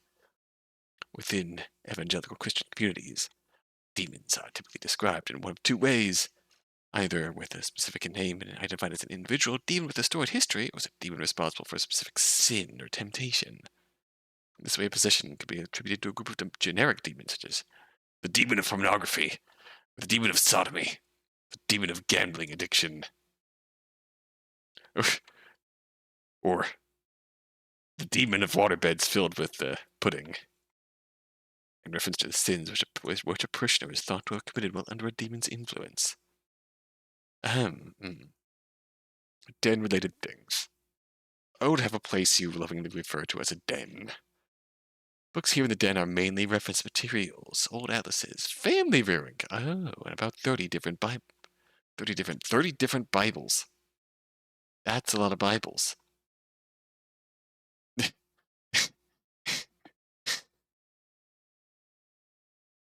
They have the Word of God does not stack. It is not a status element you can stack by just applying more of it to yourself. That does not work that way. Why do you need 30 Bibles for? Jesus Christ. One of the chairs by the fire seems worn and its upholstery faded. The rough outline of human legs and a back. Its twin on the other side of the hearth almost looks new, alongside from the broken arm and the patina of grime all across it. One time the rug was nailed down, but about half the carpet spikes have come up or rusted away. Take that with the way the fabric keeps sticking to my boots, and every time I take a step, it feels like the floor is reaching up to grab me. Bits of church bulletins and pamphlets are spilling off the table. The far corner is buried under the bones of at least 3 broken chairs. 30 different Bibles. Vines are breaking through the cracks in the balcony door, and the ceiling papers peeling like sunburned skin. If I know myself at all, then I definitely would have set at least one recorder up in here. Oh, goody. Mantle. Oh. I'm kind of irritated with past Tabby. This mantle up here would have been the best place to put a recorder. Plus, if it was here, I'd be done by now, and I could move on to the next room. It's right at the perfect height for me to set something down, too. It's like, wait. Unless Grandpa Larkspur also had a keychain with a tongue sticking out between 2 fingers, I just found my keys. Oh, hell yeah. Not sure why they're here and not gonna ask. At least with this, I can lock everything up, take a nap in the truck, and then figure shit out in the morning if I have to. Just need those recorders up here. Alright. A few small picture frames are still resting here, along with a half-dozen nails wedged roughly into the wall. I can imagine the whole wall being covered in family portraits at one time. Maybe it was just a hanging for wreaths and lights. Like the standard family photos you find in a horror movie, all these frames are empty. No torn faces, no ghostly outlines of anyone's shoulder. Literally just nothing there. So, fireplace. Nice keychain, yeah. No cheap pentagrams here, no costume shop candles or fake animal bones either. Actually, this one's pretty clean, all things considered. There's a scoop missing with a heap of ashes inside, but who knows what that's about. I don't like the Oh, hello. Good! Nothing here I need to clean up. Bad news is, there's nothing really helpful here either. Being a ghost in a house like this must be exhausting. You spend almost every day completely alone. And every once in a while, people just break into your house, set up cameras, try to catch you on film, make up shit about what they think you said on a tape recorder, then leave without cleaning up. Not that I'm much different there. Writing desk. The tall writing desk sits crooked on the level floor. I don't like this dial-up, so... This is an ambient experience of an untold kind. Mixing this, quite frankly, lovely ambient track with dial-up noises. This motherfucker loved decorative vase. There's at least 3. Wait, maybe 4. Those broken bits used to be another one. Maybe they all held up flowers at some point, but now they're barely holding up their own weight. Half of them are working as paperweights for flyers or booklets from a local Methodist church. I think they're service leaflets. Things that have the list of hymns and the worship program and what are they called? Bits of scripture everyone's supposed to read out loud together. Maybe. I've been to a service in a couple of decades. This is all based on the wisdom and memory of 8-year-old Tabby. Not much else up here. Something feels off, though. Something else I'm not seeing. Window. Ah, nice. The perfect handprints smudged into the dirt on the outside of the window. Handprints are some of the creepiest things with completely mundane causes. Hands. People touch things, that leaves a handprint, and then later someone else comes by and sees the trace of someone else's body left behind. There aren't many things that are so detailed and immediately recognizable as part of a human body as a hand or footprint. Mysterious handprints appearing suddenly are a great way to scare people or catch evidence of ghosts on tape, since it's really easy to set that up. Set up that effect in advance. Flat, clear surfaces, like windows and mirrors, will hold the oils in your skin really well. After a while it builds up and makes the glass dirty, but just a quick touch is hard to notice. Then you can just wait until dust gathers or turn down the AC to get condensation on the window to instantly reveal a mysterious handprint. Ideally, you have time to make it. You have to time it to make sure nobody's near the window when that happens, but also angle your camera right so that the window is conveniently in frame without being centered. Handprints are easy, though. Real fun is making ghost baby tracks. First, curl your hand into a fist. With your thumbs pointed towards you, press the side of your fist against the glass. Try to get as much contact as you can with the edge of your pinky, since that's what makes the ball of the ghost baby foot. After we got that based, you can just use the tips of your fingers to make dots for each of the toes. Now you're right on the way to making it look like a spectral toddler is walking up the walls and all across your mirrors. Works really well on car windows, too. Learning so much about how to pull off my own Scooby-Doo scheme to bring down property values. Tabby knows. Tabby knows. She's got any other good details you got for us, Tabby? Did you just make some? All right, here we go. This is a lot better. Hell yeah, ghost baby tracks. Shit. Evie probably doesn't need me leaving more shit like this around. Better. Sorry, Evie. Huh. That hamper doesn't want to wash away. Well, the dirt caked on after all this time. Corner. What's in the corner? Chair legs, frames, backs, and seats are piled up like kindling in the corner. Some of the parts are covered in deep horizontal gashes, especially along the arms. Most of them look like they've been wrenched apart by hand. Looks like the perfect spot for a bonfire, or a rat nest. No rats here, though, and no fire. Nothing else either. Torn paper scraps, that's new. Near the door to Garrett's bedroom is a small ring of trash piled up around a pair of garden shears and a kitchen knife. There's paper and I think cardboard or wood piled up and covered in dust so thick it almost looks like a small anthill or some sort of nest. Looking closer, every piece and scrap looks like it's paper from a book. The covers are torn, too, but some of the hardcover binding is still intact. The shears and the knife that mangled most of them are all but rusted away, and all the paperback covers are yellowed and faint. It's a spy novel series from the 70s and 80s. I think, with a few crime thrillers in there, too. But it's hard to tell with only half a title. There's a lot of dudes named Clive in this genre. There's one book torn pretty neatly with the gatherings pulled out, ripped down the center of each page. Looks recent.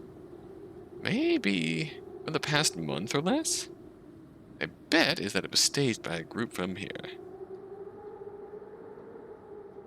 After they ran through so they could have a new development. Oh, sneaky. Or hell, maybe Eva gets mad and tears up shitty crime novels. I've read shit so rancid, I wanted to burn it just to feel some kind of catharsis afterwards. The writer definitely didn't offer any of that. Okay, Tabby. Stop taking out your rage over your books on your parents listen to on road trips. They can't hurt you. And nothing you can do now can hurt them. Someone really wanted to hurt these books, though. Most of these are old. Like they were torn apart years ago and piled up here on purpose. Open Garrett's door. Oh boy. What's on the table? Sheafs of paper are huddled up around a small ceramic basin and a short stub of a candle in a brass holder. Some sort of tablecloth or curtain lays in a heap on one side. Nothing inside it but holes and wrinkles. Only takes a second to look through everything here, but something out of place. Everything I look at with this table, it's like I'm noticing something and then getting distracted before I even realize what it is. It might be that notebook covered in red. Ooh, no red whatsoever good. A few Bible verses. Are written out in cursive and underlined with red ink. It's about 50 pages all in the same stack. All covered quarter to quarter with the same words. Knowing that whatsoever good thing any man doeth, the same shall he receiveth of the Lord, whether he be bond or free. And ye masters, do the same things unto them, forbearing, threatening, knowing that your master also is in heaven. Neither is there respect of persons within him. Finally, my brethren, be strong in the Lord, and in the power of his might. Put on the whole armor of God, that ye may be able to stand against the wiles of the devil. For we wrestle not against flesh and blood, but against principalities, against powers, against the rulers of the darkness of this world, against spiritual wickedness in high places. Wherefore, take unto you the whole armor of God, that ye may be able to withstand in the evil day, and having done all, to stand. Armor of God is my favorite DLC set. Verses just keep repeating like that, twisting around themselves and seeping over the edge of the page. I'm gonna look at something else for a while. They got really even handwriting.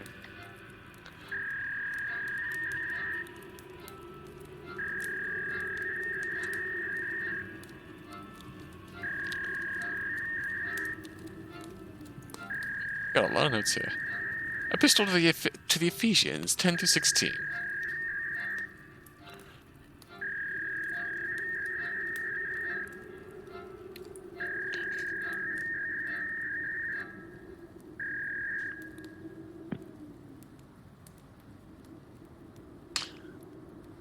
Having your loins... I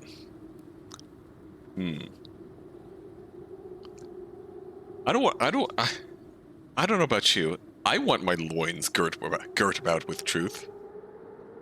I want my loins girt about with truth. Might still come back and pull the panes out of the wall someday. Probably no time soon, though. Alright, table. Table's like a magnet for my eyes. Like I can't stop staring at different points, but I never find anything there. Didn't think about it earlier, but why aren't there any rats or mice or other signs of creatures up here? Not that I think it's a sign of anything sinister exactly. I doubt a raccoon would care about poltergeists or anything like that. More likely it'd be a sign there's poison in the paint of the walls or something else that'd kill me in 30 years. Damn, I really don't have good enough health insurance for this job. Yep, this is 2022, alright. A tall writing desk that's crooked on the level floor.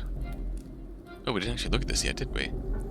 The vases are actually pretty useless as paperweights now that I look closer. Most of these leaflets are plastered to the desk, and you'd have to work to pry them off. I still can't figure out what it is about this desk that's catching in my brain like a hook. Feels like something's here, but it's not any of the things I can lay a hand on.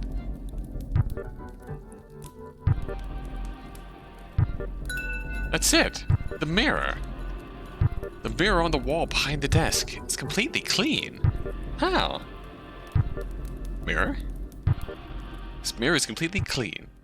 The room reflected in it is so clear, and it's so much brighter than the one I'm standing in. What did we just unlock? Oh. I'm there too, but I can't focus on myself when I look through. My eyes slide off my reflection, like oil spilling over ice. The room on the other side is underwater. Everything moves slowly in the thick, viscous air. The door in the corner is opening, inside the mirror. Tape dissolves and the barbed wire melts into steam. What? No. No, I will not leave this alone. I will not ignore the pain you're causing that child in my house. I don't hear those words, so I just feel them. I don't know where they're coming from. You have no right to criticize us like that. He's my child, and you don't know the half of what's going on with him. She's right, Dad. You really don't. You spent so much time up there and in the study, but we're the ones who raised him. You ignore your son for weeks on end and barely speak a word to either him or me about it. Then you lock him in his room and caught him off to those fire and brimstone lectures when he doesn't obey you to the letter. This isn't how I taught you, Gloria. Huh, did I read that wrong? Garrett is... Gloria's the evangelical? That's admittedly surprising. Get your head out of your own ass. I rate it myself. I know what my son needs. I'm gonna give him plenty of freedom when he keeps his grades up. We don't know near enough yet, but we keep a stern hand. He messes around or starts to talk back. See how our approach is any different from yours. Maybe this is just the cycle of Christianity. AKA the cycle of, you know. The warmth of fire licks against my back from the fireplace. I can feel the stones of the hearth under my hand. 6 chairs surround me. I sit in the 7th, gaze down, and find a pen moving in my grip. Oh! I know I've not done right by you. That's not the point now. In fact, that's why I know you're strangling that child and he's near his breaking point the way you treat him. Ah, words burn and red and smolder. The paper catches fire. The air is too heavy to breathe and too hard to cut. That's it. We're done talking about this. Tom, get the car. We're leaving. Can't see anything outside the firelight. Papers, the words, the quill, the box, the...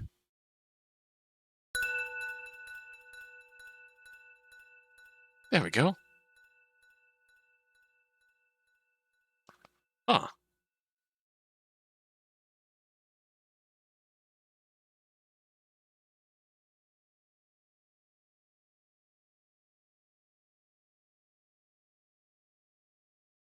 Anything else here? Can dig around the ashes. Porter's not a spade key. Not a spade key? Thank you, Resident Evil. Wire. I did this before, but looking in the mirror, I caught the corner of a compressor mic cable. It's still connected to the recorder, too, so now I've got all that all backed up. Like something happened just a minute ago, like that feeling I got earlier looking at the papers on the table. Well, what am I going to do about that? Now, just one more to find before I can get back downstairs.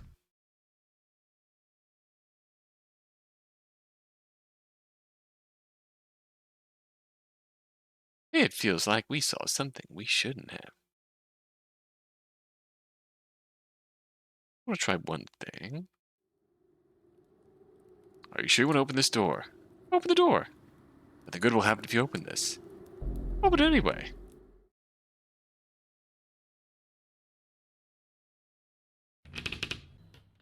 What could go wrong? We got a save where we didn't. That's encouraging. Okay. Whoa. Yep. That sure was right.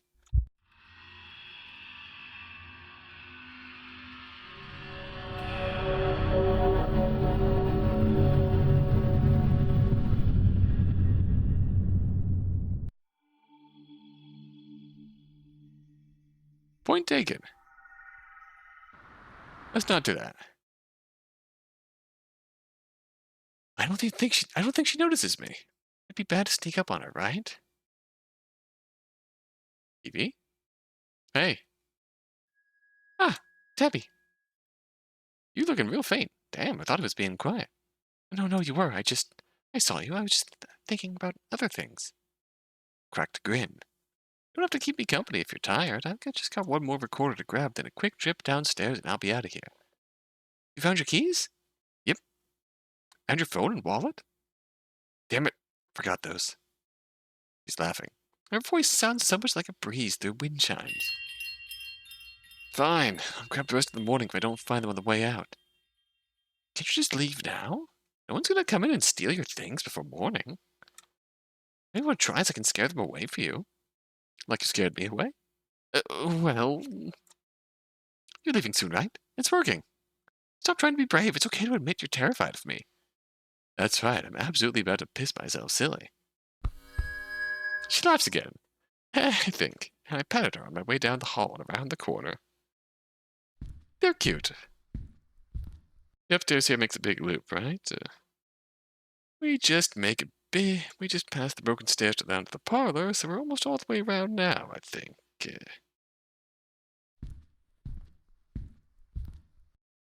That's three, four more rooms, I think.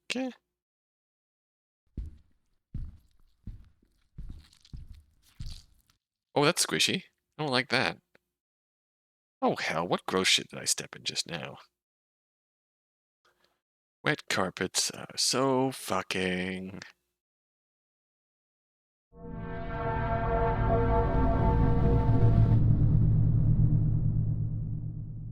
Blood! There's blood dripping from my hand, pooling across the floor. It's bubbling under my feet as they sink into the carpet. Don't like that. Bad news bears. Fuck. What? The smell didn't hit me until I saw it, but now it's packed tight in my head.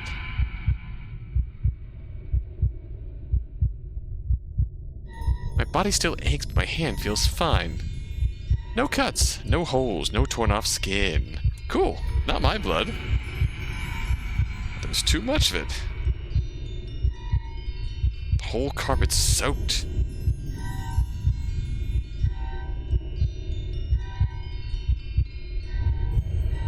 Evie, where'd this blood come from?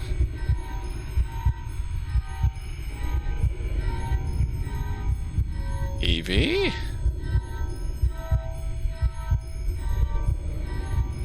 She's not behind me anymore. That makes sense. His hand covered in blood. That's what I petted her with, after all.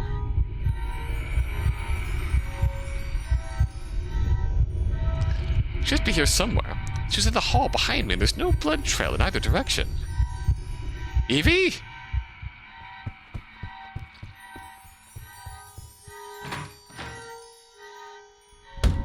Shit, is this why she seems so faint? What happened? Hey, Evie! What the fuck happened? What happened to you? This is you trying to scare me out of the house. You really fucked up. I'm not leaving. Evie?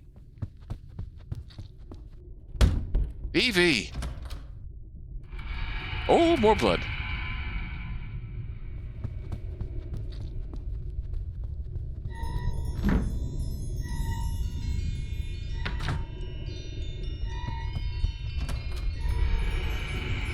Library? No. Evie? You called me right now and asked me why I was running through an empty house, shouting after a ghost and slamming open every door in sight. I wouldn't have an answer. I know why I'm doing this. I won't say it, I know. I'm not gonna say it, not even to myself. Evie, where are you? Evie!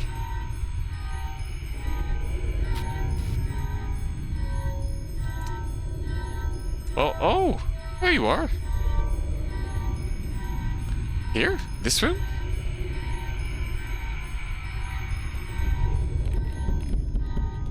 Shit, the door's stuck. Come on. Fucking... Bed. Evie? Stars in the ceiling. Looks like a kid's room.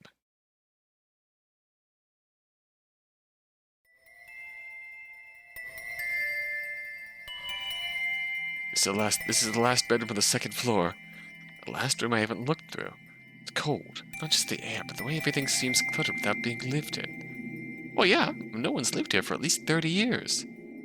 The four-poster bed is neatly made up, and its dark blue comforter is tucked in between the mattress and the box spring. Writing desk is a locked filing drawer with a key that's sitting in plain view.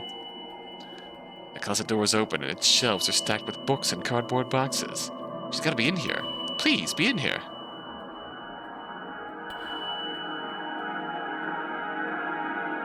Evie? Evie? Hey, you alright? Evie!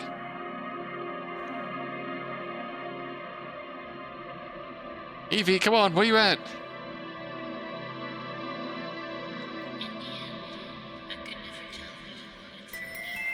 Still nothing.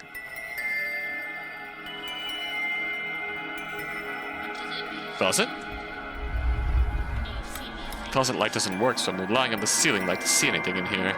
Corners and walls are stacked with boxes, all the way up to the height of the hanging clothes. Most of them are taped up, and the few that are open look like they're full of fabric scraps or school papers. Clothes hanging up here are pretty standard, probably what a guy of about 20 or so would wear to an office job. Gray and khaki slacks, with white or blue button-up shirts, a few oversized floor-length wool coats, and an Argyle sweater. Good old Argyle. Between that, though, there's a stuff that looks like a handmade costume, a black cape or hood, loose green tunic, a blue shirt with brocade trim, and one sleeve coming unraveled, and a couple of wigs hidden back. Built the closet's full of books, though.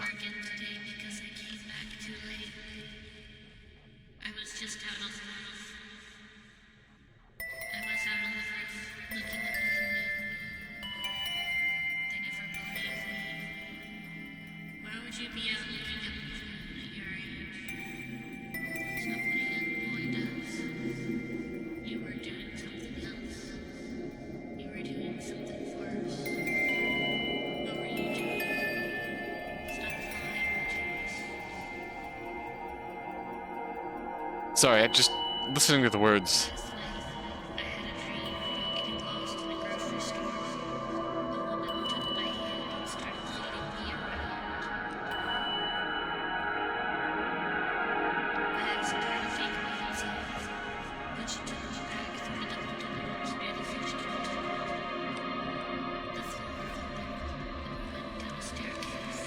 Ooh.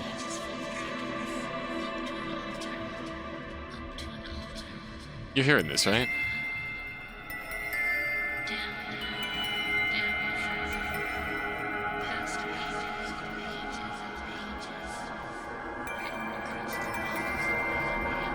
The voice in this track is talking like it's Christian.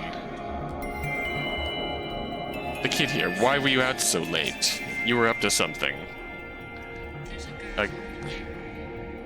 A kid your age wouldn't be out this late for something. You were up to something else. Okay. The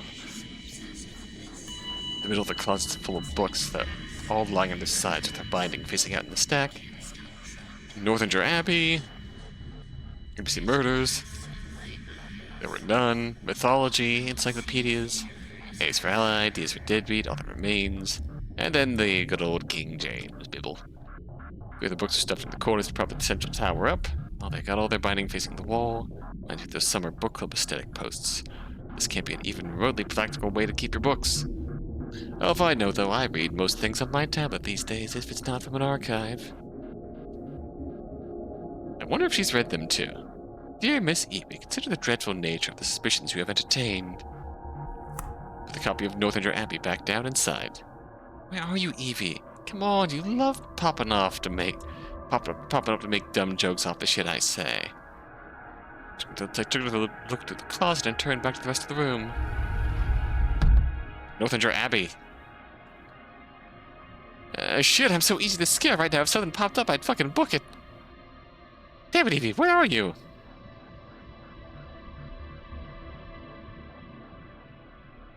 Think about it more. Probably would have made more sense for me to read it as if I was Kathy Moreland, since I'm the one intruding on someone else's old as balls house. I'm not exactly a Kathy type. Not exactly Tilney either. Should pick a different book. Alright, what's on the bed? The comforter is made from something plush and bristly, like faux fur polyester. It absorbed every speck of dirt and dust over the past 3 decades and turned it all into a soft outer crust. Sort of like compacted dryer lids.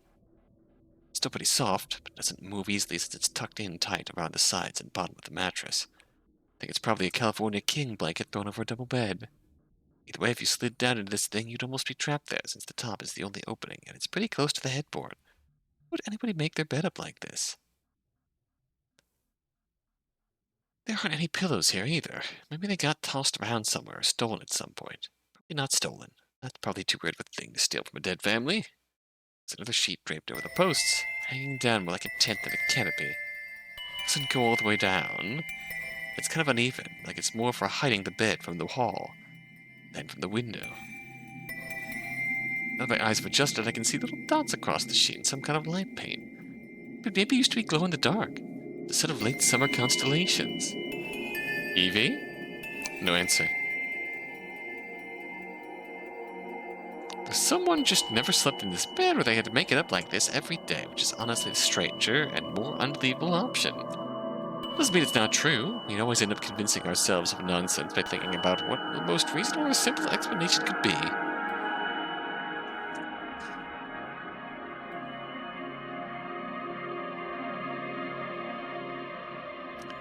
What's on the desk? Oh wow. Underneath, there's a box of old notepads and trapper keepers full of loose paper. Might just be old schoolwork, but... Oh my god. This is amazing? What is this? Oh god, yeah, this is great! Can't read all of it, but it's great. They're short stories, maybe whole novels. At least some fan fiction, too. This one's about walking through a church and winding up in a magic elf kingdom. I think there's one in here about seeing slug aliens.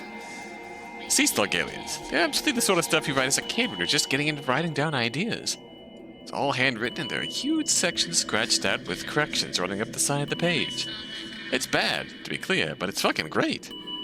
Kinda sad. A lot of torn up pages toward the end and a few that just trail off without ever finishing. That's normal when you're like 10 and writing a book, though. Guess these probably belong to the person who lived in this room. I'm telling you, it's Christian, the kid.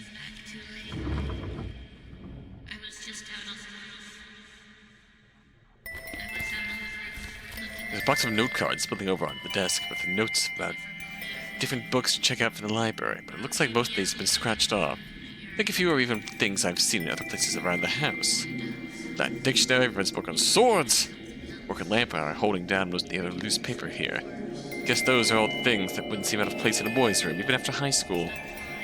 And pencils, pencil shavings, eraser stubs fill the rest of the space until you reach the stack of cassette tapes and equipment.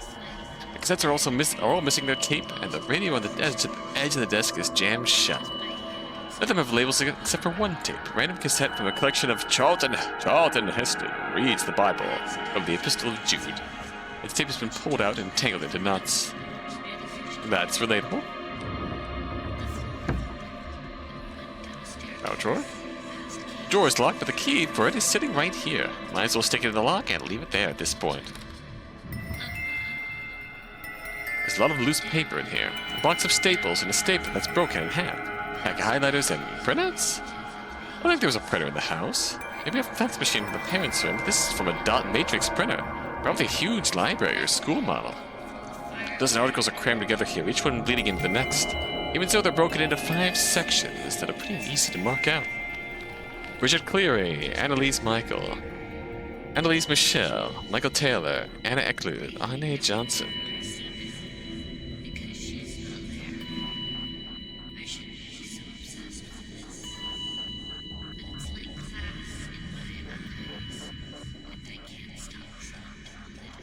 All names I heard at least 100 times since I took this job, and half of them I've heard even before. They're all people who either underwent exorcisms, claim to be possessed by the devil, or both. There are small tick marks on each page. They don't seem to be counting up or down to anything.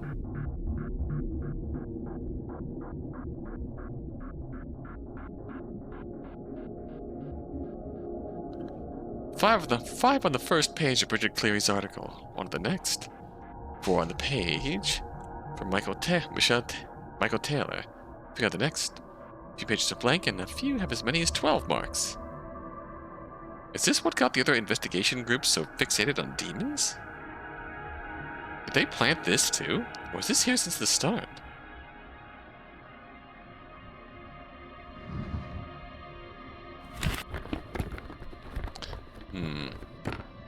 The front tray of the drawer holds exactly what you'd expect. Paper clips, a few safety pins, a pair of quarters, and 6 stray pennies covered in different degrees of patina. A short stub of a number 2 pencil, a chipped glass, marble. The rest of the drawer is mostly the same, it just won't open all the way. Probably for the same reason most drawers in this house won't open all the way. 30-odd years of rust, dust, and dead bugs stuck in the grooves.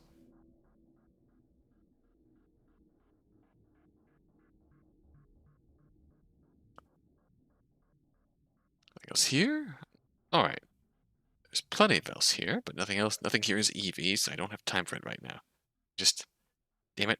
Won't close all the way now. Wait, what is that in there? Evie? That you?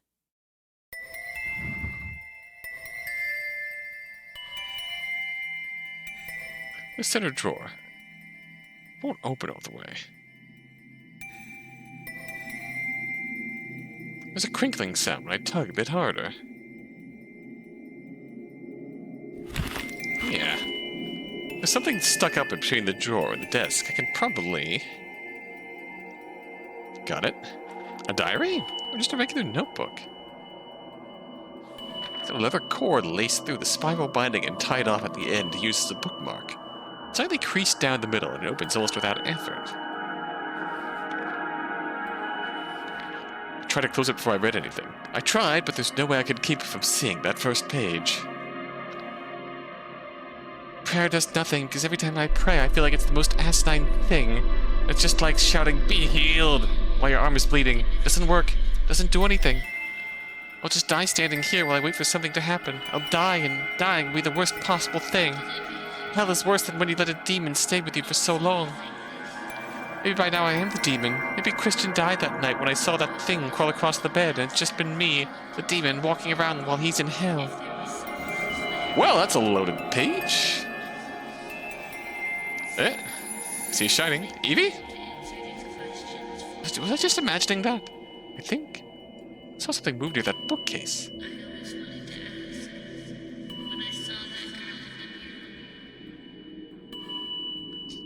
Hey, Evie. Evie, are you here? Thought maybe calling out to her in my thoughts would work better. It didn't. My parents locked the door again today because I came back too late. Bookcase. For an 8-foot-tall bookcase. The shelves are pretty sparse. I know the house is abandoned, but the other rooms up here all had most of their stuff still in place, or at least still somewhere nearby. There are a few outlines of where books or maybe VHS tapes used to be. Even with those, the shelves would have been more than half empty. A handful of hexagons and circles stand out against the dust on the higher levels. Maybe it was more of a display case than a bookshelf. Can't tell what would have sat there just from these footprints, though. A circle in the dust could be a trophy, or a figurine, or a terrarium, or a can of soda that you forgot to toss. Whatever it was, it's gone, and nothing nearby looks like it could fit this gap. Like a can of soda you forgot to toss. Like I'm having memory flashbacks to the old Star Wars Episode 1. Soda cans. We specifically had Star Wars Episode 1, Pepsi cans, collectible.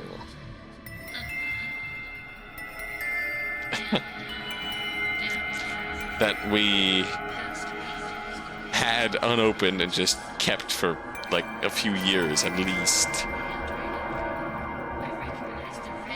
Another thing, a string tied to a nail with an adjustable loop. It hangs down back behind the bookcase, but I can't get my face close to the wall to look back there. Damn, did I have to stick it up this high? The string's attached to something on the far end. Something shoved down in the back corner of the wall behind the bookcase. It moves steadily when I tug on it. So it's not stuck at least. It's a horrible scratching sound as I'm pulling it out though, like rock grinding against glass. Alright, this is a notebook. Hey Evie, this yours? I doubt it, but at this point I'm hoping it'll get her to speak up. I'm gonna open it! Last chance to pop out and scare me and stop me. Last all, I'm about to read a teenager's embarrassing emo poetry out loud.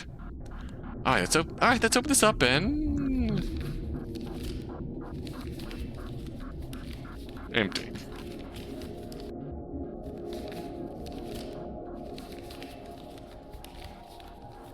Either that or it's actually a teenager's emo poetry.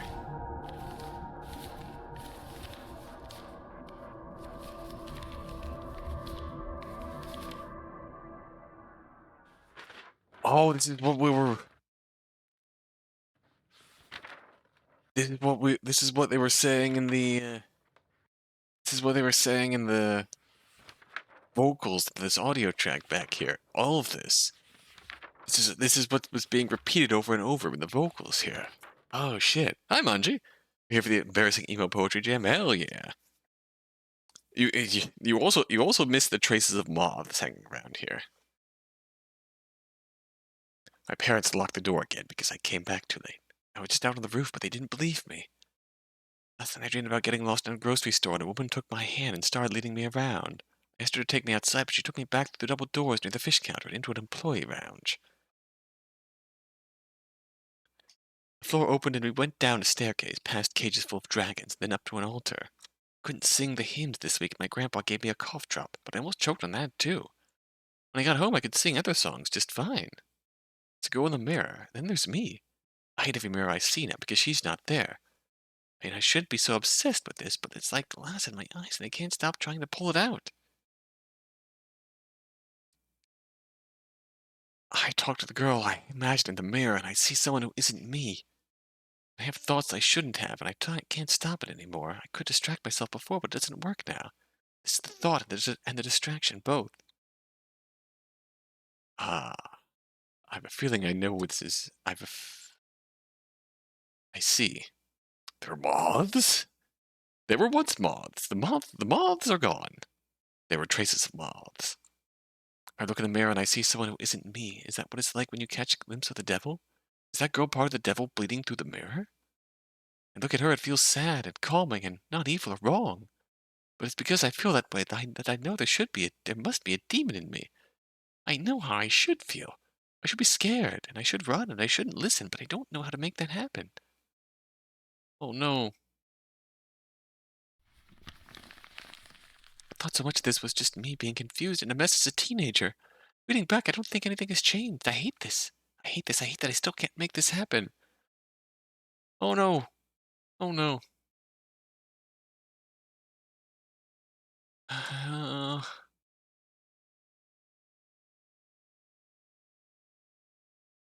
Most of that writing was from a lot longer ago. The last few lines are more recent. I'm closing this and putting it back. I don't need to see any more. Here. This is the kids' room. I don't know what this family was like. Not really. Apart from what little I remember from news clippings and other people's reports, all I know is what I've seen in this house tonight. Okay, So, we know Garrett. We know Gloria and Thomas. And we know Christian. These are our involved family members here. I'm going to take a stab in the dark here.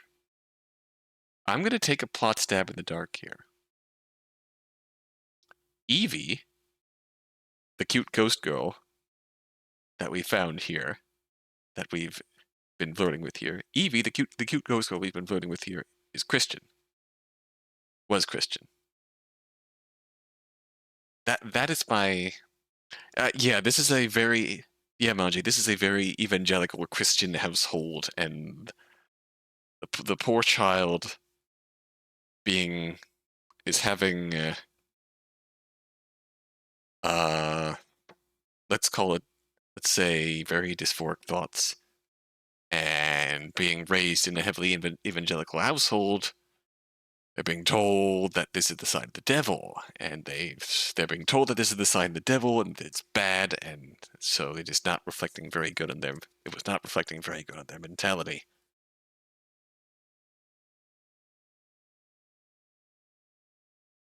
Also,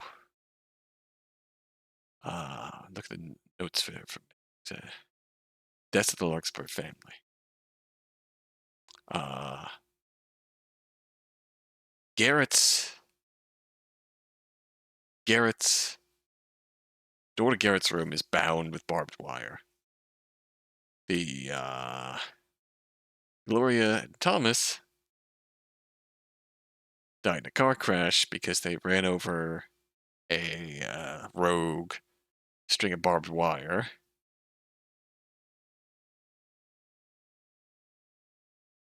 And got in a fatal car crash. Christian died. Cause of death listed only as illness. We don't know much about Christian's death, but I'm putting that energy out into this narrative that I think that Christian is Evie. Or Evie was Christian. All I know is what I've seen in this house tonight. Not alone, though. Even without anything else, I feel like I just saw someone's whole chest carved out and played into a corkboard. Fuck. Evie. Evie, the person who lived in this room. Hey, you knew them, right? That's why Evie retreated here. Alright, yeah, I'll keep looking. I should go back and check a few of the other things around to see if I notice anything new. I haven't messed with the posters of pictures on the wall yet either, so there might... Drip? I didn't see it before. Maybe I just didn't notice it in the uneven light. Blood is pooling in the bowl of the bed's canopy, and now it's starting to drip down through the thin sheet and splash across the mattress. In the tears in the canopy, I see a faint blue glow. Evie! Evie, are you there? Answer me, asshole! She's there. Oh no. Evie! Oh, Tabby. Her voice sounds weak and brittle, and so sharp. You found me. Next round of hide and seek, I'll go look for you then. Like hell. Realize how long I just spent running through the house looking for you? We're sticking close after this. Mean sardines? That's a little fast. Let's slow down. As she laughed, her voice lost its shape and echoed like wind chimes. Ooh, Evie! It's okay. I'm all right. Fuck off. You're not all right. Hold on. I'll get you out of there. Moving on reflex now. It's stupid, but I can't stop myself. The blood pooling around Evie is cold and thin, and it gushes down through the canopy when I touch her. Shit. She's heavy. She won't move. Tabby, it's all right. Shut up! Shut up for a second. Thank you, Tabby. That voice again, breaking apart into wind chimes and glass. You're worried about me. You're sweet. Is that why you read all those things? I was looking for you, dumbass. I'm sorry. It's fine. Just tell me how to help you. And told you to go back downstairs, but every time you keep walking around up here, can't stop it. I'm up here. I can't stop this. If you please don't talk. You're losing blood. How do I stop this? Evie, what do I...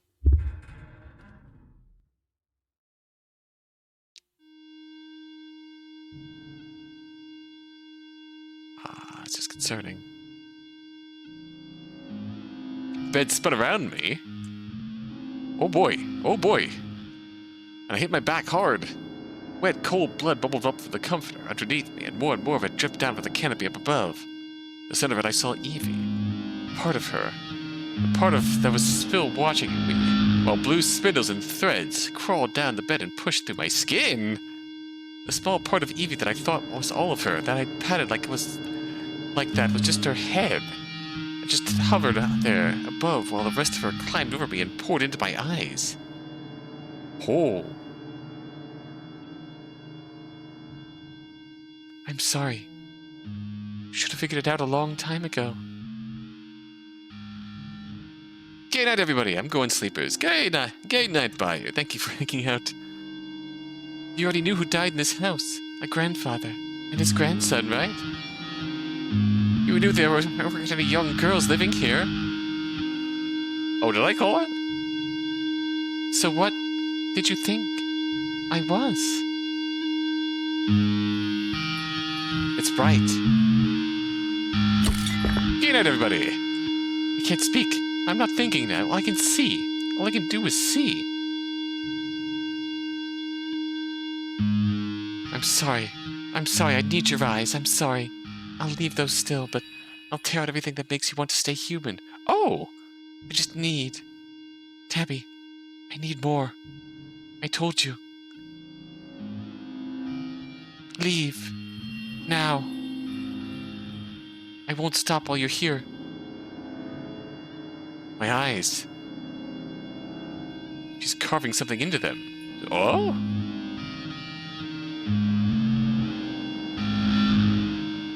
I need them.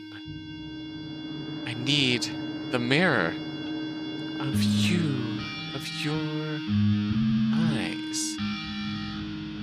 Need the mirror of your eye. Holy crap.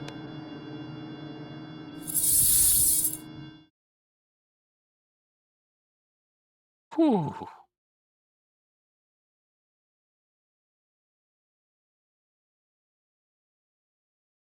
The mirror of your eyes. Oh, we're back. Oh shit. My head feels like a crushed in eggshell. Can't see for shit. I think somebody spilled something gross and sticky all over my shirt. And where the fuck at? Whoa, we looped. We looped? Not a goddamn clue. My keys are here. Shit. I sting, and I feel like I'm a half a step from hurling. Fuck. Alright. Breathe.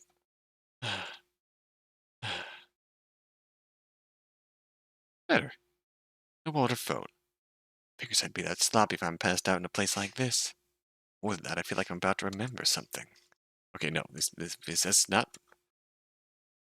Nope, no idea. Okay, then, time to look around and find the rest of my shit. Hopefully it'll go quick. Oh.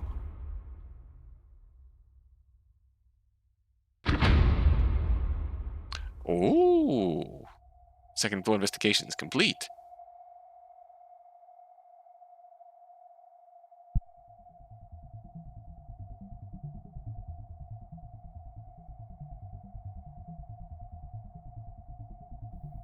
Oh.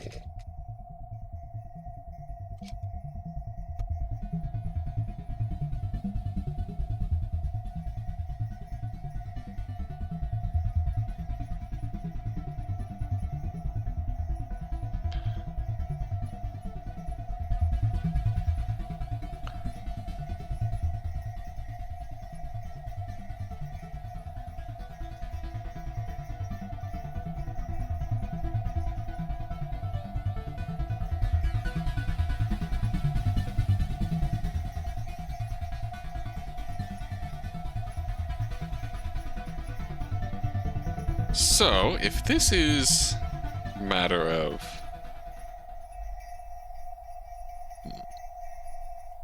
It's described as there being 9 endings, so are there different ways to end the, We'll keep going until you can remember. Promise me this won't be the end. Oh, that's cool. Oh, that's cool. Till the end.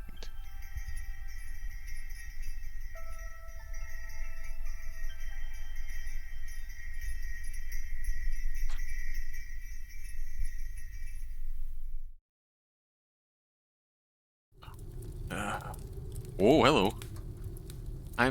Oh. Right, I'm back in the house. What room is this? It's the Rorschach room. I can't move. Is it because my legs hurt so much? They hurt so much because I can't move. Children, obey your parents in the Lord, for this is right. Honor thy father and mother, which is the first commandment with promise. I think I feel a little better now. I must have fainted again. Can't keep doing this. Alright. Time to get up and pretend this didn't happen before. What? There's duct tape holding my feet to the legs of the chair. Barbed wire for the garden fence is, wrapped around my wrists. It's digging into my skin and I think cutting off my circulation. Not that I'm worried about that right now. My stomach. I feel like something's trying to stab through my guts. Oh. Oh, okay. Alright. So this is an overlay of some sort. Because when I hide the interface, we get the room we're in. Oh boy.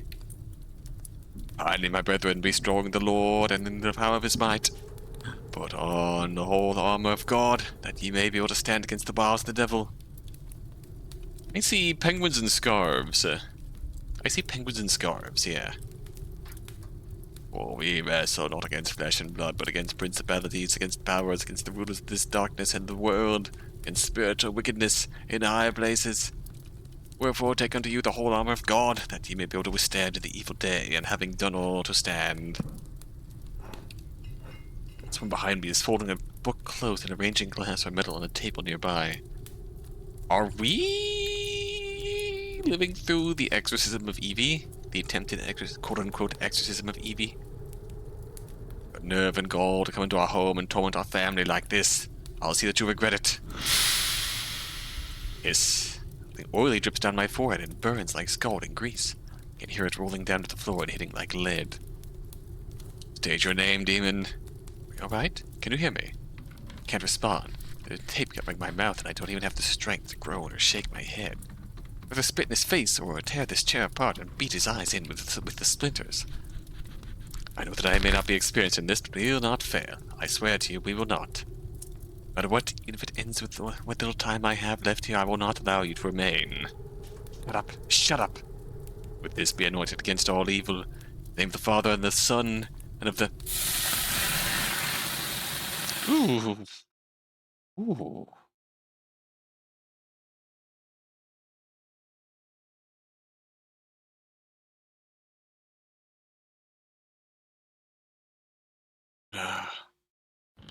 Ow, shit. Alright, here we go. What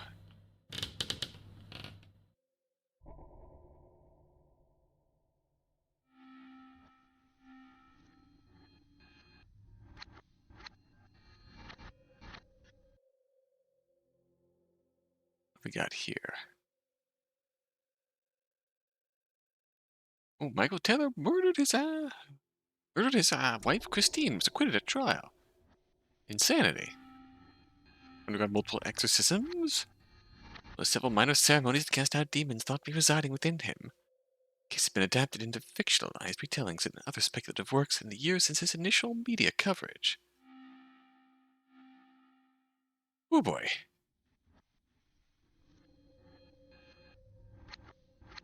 Windows in the eyes of a home? What sort of creature would need quite so many as the house on 77 Oleander Avenue? Are houses then entities of their own? Does the presence of a ghost make a house haunted? Does the house keep the ghosts bound there because of its nature? It's a terrifying premise. Somebody spilled something gross and sticky all over my shirt. Where the fuck am I? Splinters. Table next to me with a perfect handprint, laid in a layer of dust. Probably mine from when I pulled myself up off the ground just now. The paint's chipped and peeling off of every surface, and I feel like I'm about to choke just breathing in the air. More like the smell of a crypt someone just opened for the first time in years. Ah, damn it. Head still hurts. What was I doing last night? Oh, yep, where's my phone? Shit, alright. Do we have our keys? First place I've woken up? This is definitely a full restart. Phone. Yeah, my phone. Okay, then. At least. Scooby-Doo level? There's the table. Okay.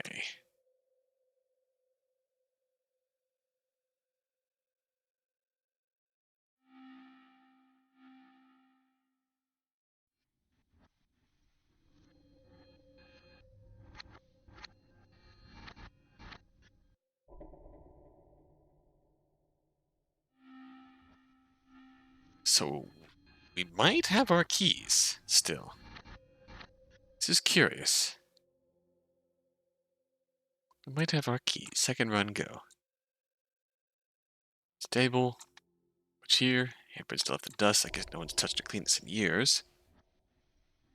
Checked here, there's still nothing.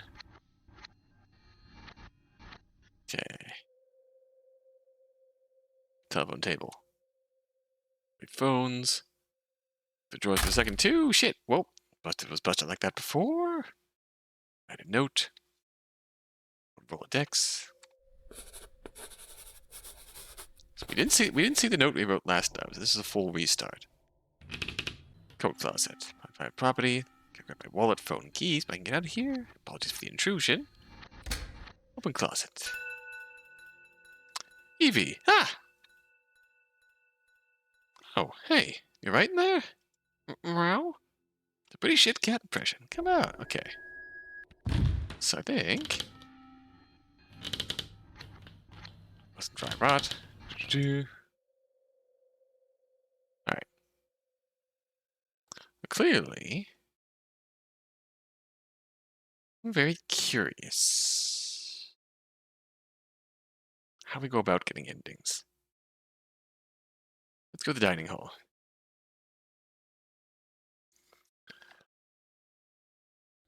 Like, I am curious to see if the places, like, if there are different ways each level of investigation can play out. Very curious. That might possibly be where our ending variations come from. Game says there's 9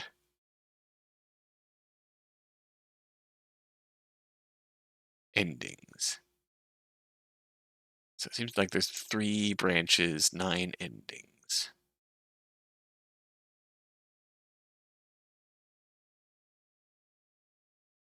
Just very curious. At home, I'm usually leaving my phone on the kitchen counter.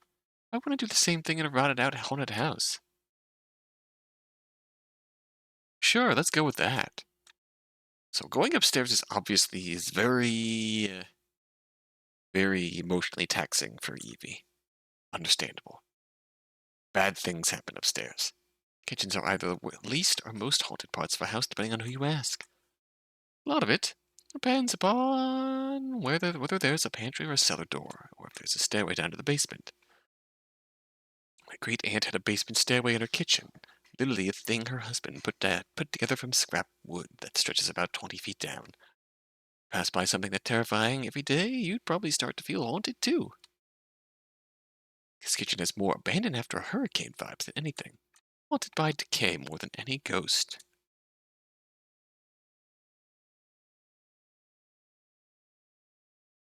Unless that cute little fireball shows up again. Often I get such fun hallucinations when I'm half passed out. The countertops are grimy and the floor is covered in a layer of dirt, mildew, and debris. There's a rust-red stain on the ground, but honestly, that could be anything. Blood, marinara, slime molds mixed in with blood and marinara. Typical abandoned house kitchen mess. Half the cabinets and drawers have been ripped out and their contents are either covered in a layer of filth or rust, or they're missing entirely. A stand mixer sits in the cupboard over the stove and it looks like it's fused in place there. Paint's chipped off and it's faded to nearly the same color as the wood. The cord is caked in dust and cobwebs, and it's probably started a fire the moment anyone tried to plug it in. Feels nostalgic somehow, like when you get smacked by deja vu and remember something awful from your childhood. Mood. Looking back at the hall I just came from was either a good instinct or a horrible mistake. Bloody footprints. Yay. Smears, splatter, and a pool of dull red filth cover the threshold between the hall and the kitchen. If it's not blood, then it's something that just smells just like it. Slightly sticky, like this happened within the past hour or so. Cool. What's with all this ketchup and Kool-Aid? And grape juice, too. Most people think this biggest danger you can encounter in a haunted house is a ghost or a demon or whatever. It's not. Think about it. Everyone goes into a haunted house expecting ghosts. What would you do if you just found another human in there? I mean, right? Right? They're just trying to live in there. It's fine. Usually you can also ask them stuff about the house, and they have a pretty good sense of it. Real problem are people who go in to stage their own hauntings, or play with Ouija boards, or do some shit like that. I know 2 people who got attacked by kids who broke into a condemned building and thought the investigators were cops coming after them, so... yeah.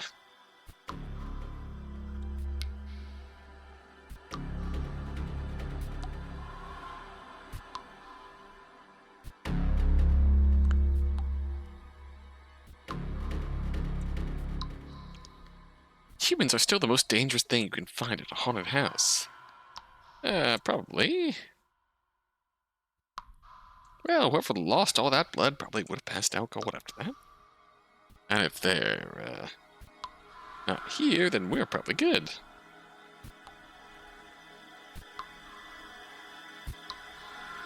We absolutely are not good. Hopefully my phone's in here, or at least my keys, so I can drive out and get the rest of my shit in the morning. Alright, spinner drawers. Half these drawers only have a handle. Half a handle. Only have half a handle, and a few only have the outline of a handle that's been dead and gone for years. All of them are a pain to open, but even more annoyingly, all of them are completely possible to open. If they wouldn't budge, at least I could be lazy about it and say past Tabby probably couldn't get them open either. First drawer I touch, and it almost snaps in half when I pull it out. No good. That through the past Tabby didn't open them then. Kids do love Ouija boards and talking to the specter of the spirit. Oh yeah, obviously. Absolutely. The spirit of the destiny board. It spells Disney. There's a pile of old dried up rubber bands, hair ties, paper clips, twist ties, bread tabs, and binder clips all covered in a layer of sticky black dust? No! J.K. Rowling was here. No phone. Shit! Wasn't expecting that to give like that. Empty. This one protests like a horse cow being pushed through a theme park turnstile. That's a oddly specific metaphor. Inside of the drawer looks like a small crime scene. Instead of chalk outlines, there's just a thick layer of dust gathered up around a slightly thinner layer of grime, in the shape of whatever used to be there. Corkscrew, a few serving spoons, I think that tiny one's a book of matches? Maybe a pen or a meat thermometer? And no phone. The rest of the drawers about the same. They're completely empty, or they're full of junk that's probably been resting in the same position since the 90s. Sorry for the disturbance. Cabinets? Ooh, moldy. Single cassette tape lies in the middle of a dark water stain inside the bare cabinets. Its bright blue label is mostly faded, but it's still the only spot of color in the entire kitchen. Hey, you're out of place. Pushing down closer, it looks like the tape's completely missing, so this is a scrap of plastic and not much else. This handwritten label reads Bonnie Tyler, totally clips. So this is about the time when I turn around and a pair of glowing eyes will be floating in the air. Nope. I'm not turning around. If anything wants to jump scare me, it's gotta play the long game. Good song, though. Makes me nostalgic for all those AMVs set to it in the early 2000s.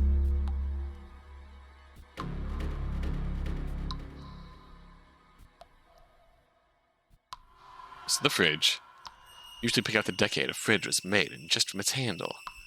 Which means this must be the first fridge to ever evolve from an icebox, since the handle's just a rusted scrap that looks like a broken fishbone. Or more likely, it's from a time when carcinogens were considered handy chemicals that could solve all your domestic challenges.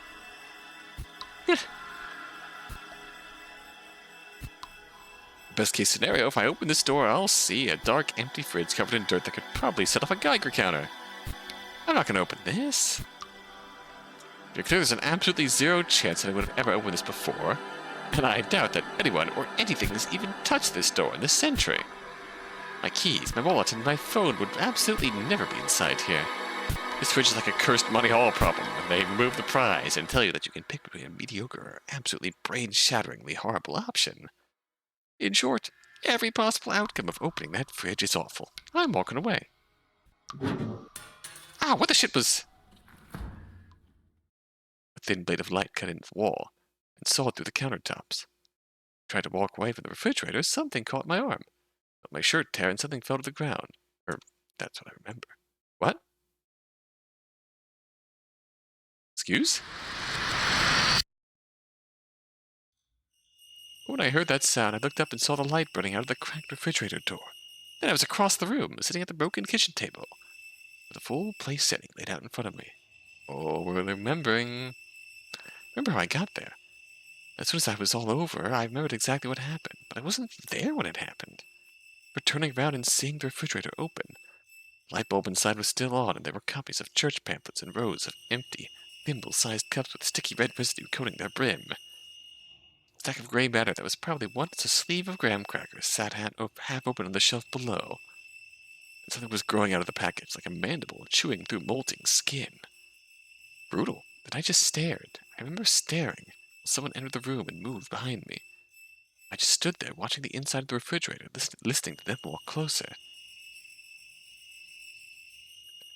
They reached around me, guided my hand forward, and placed it on a small drawer, and pulled it open. I pulled it open and... What? What was inside that drawer? What did I take from inside that drawer? Memory's missing, and in its place I can hear someone talking over my shoulder. They're holding mass. Oh boy. And just the flesh may become our bread, and the blood may become our wine, and so too may given sustenance of the spirit. Lo, taketh thee of my spirit, transferred into your flesh, tear it away to hold as your bread, and partake of the holy sacrament. don't remember how long that lasted. Spirit made flesh becomes the foundation of our faith. Spirit made blood becomes the sanctity of life. To have taken my flesh is to submit yourself to the Lord. Know that without his presence you would starve and wither. To have taken my blood is to proclaim yourself to the world. To obey and follow against the wishes of all others. I can't even tell if it's still going on or if it hasn't happened yet. But take this, which is my spirit, which is my body, which is your bread, and this, which is blood. On the ungrateful tongue, my name shall turn to needles and smouldering ash. I'm here now, sitting at the table with the fridge cracked open. There's a crumb on the plate before me, and the fork is strained. There's something slick and black like oil. Everything else on the table was caked in filth and dirt. The place setting was freshly cleaned. I need to leave this room. Oh boy. Oh, I don't like that whatsoever. Oh boy.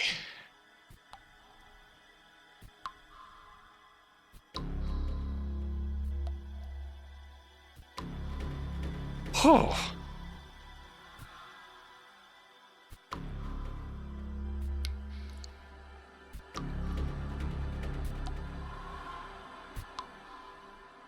Bonnie Tyler, Total Eclipse of the Heart. Essential part of the cultural legacy of the 80s. Total Eclipse of the Heart was known for not only being a powerful vocal performance by Bonnie Tyler, also for its surreal music video, which was filmed at a Victorian Gothic sanatorium in Surrey.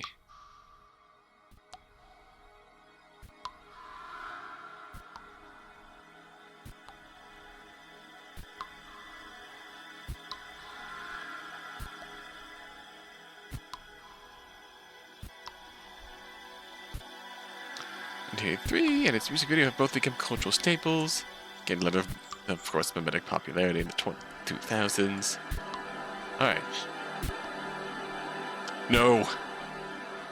No. Understandable. Have a good day. Still not falling for it, by the way. There's probably a pair of huge disembodied cat eyes hovering right behind me. That's fine. I'll never see them. They're wasting their time. The drawers again? You know how you can open a drawer sometimes and it feels like, ah, yeah, this is the habitat of stuff. This looks like exactly where I'd find the thing I'm looking for. And then it's not. These drawers are like that. Doesn't matter how many times I check them, they always seem like they might have my phone. They never do. No. Amount of papers. The counters are completely covered in a mess of printouts and flyers and old newspaper inserts. Probably for the best, too. It's the countertops have got to be filthy by now. There's something clean and glossy sticking out from under a Rose's flyer. Rose's flyer, though, and that's why I'm about to push my hand into what looks like a paper wasp nest made of coupon clippings. Another situation, mostly one that takes place before midnight, I'd be yelling at myself not to try shit like this. It's dangerous and stupid. But I've already passed the handle out at least once, seen a ghost hiding in a coat closet, and now I'm of the mind to just say, fuck it. A giant wasp crawls up out of this mountain and kills me, it kills me. I feel like I'm starting to get why people in horror movies do reckless shit. Not from stupidity so much as exhaustion. That's relatable. Hold on now. Alright, that's definitely my license. Hello? Probably. Still can't see for shit. Well, this is my license and my phone's somewhere in this mess.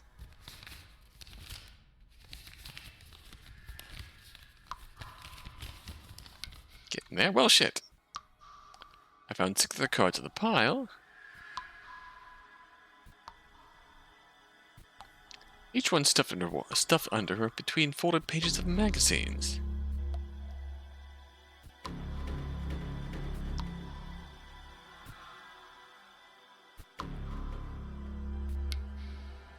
My gym membership, business cards, vaccine card, and a couple half-full punch cards for Luna. All here.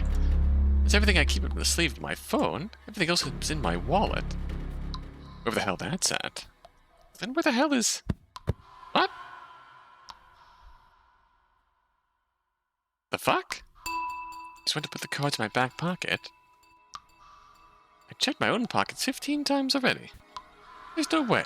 There's no way I missed it before. The cards just... weren't there in my hand when I slid it into my pocket. They were in the sleeve of my phone. My phone was right there in the back of my jeans. No fucking way. Absolutely no way could I have missed that before. Fine, why not? Maybe if I stick my hand in one of these cabinets, suddenly my keys will show up stuffed in my bra. Also do with $50 or a few cans of coffee if the ghosts can spare it. Might as well check the rest of me to make sure I don't already have everything without realizing it. I doubt it, but I can't hurt to check, so...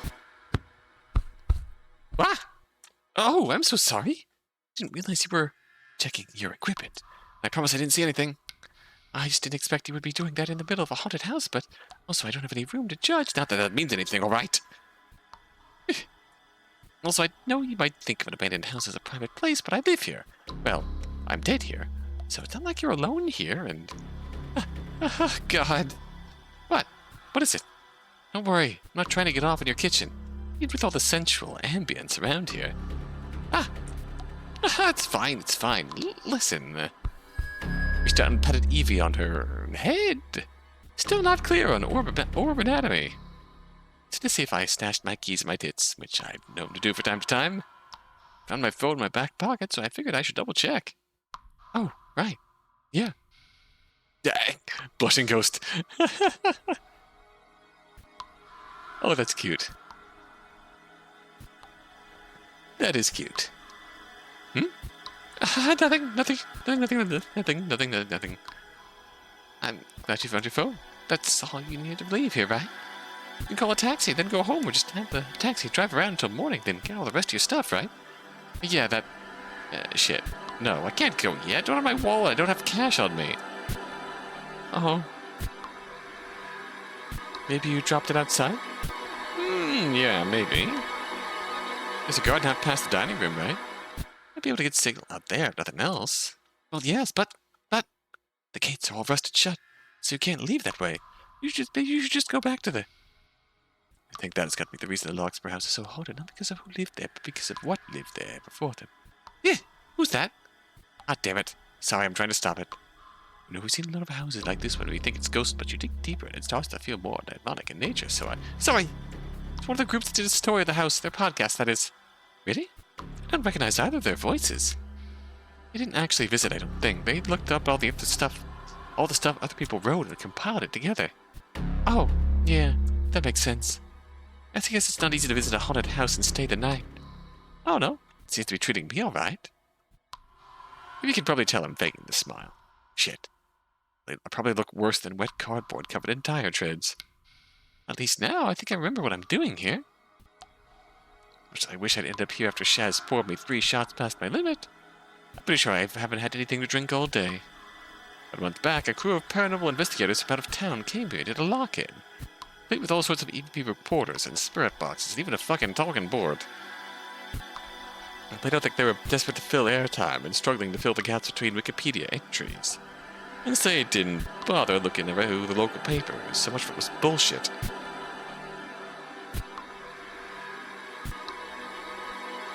Bullshit that got pretty good ratings and a high click-through rate on their blog, or whatever.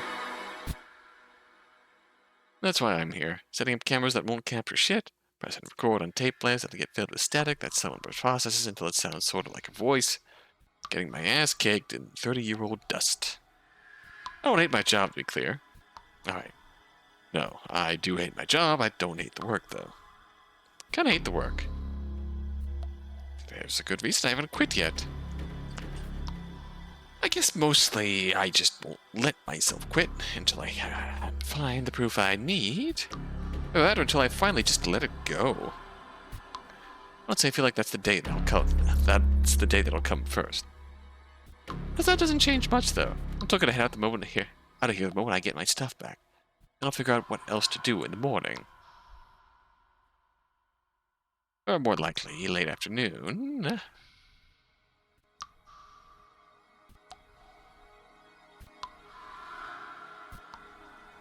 So, you have a lot of those shows saved on your phone? The podcasts? Huh? Oh, yeah. Just the ones I was supposed to listen to for work before I came here. But not like I really need that at this point. Then, is your battery still pretty full? Like it won't run out anytime soon?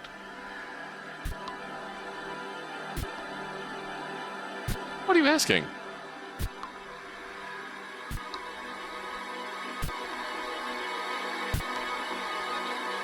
I was just wondering if maybe you wanted to listen to some of those shows about people investigating the house here. What? No. Absolutely fucking not. Wait, why not? It's research, right? Yeah. Same way as chewing poison ivy's research on gardening. Are they rivals? Huh? You know, like your competition?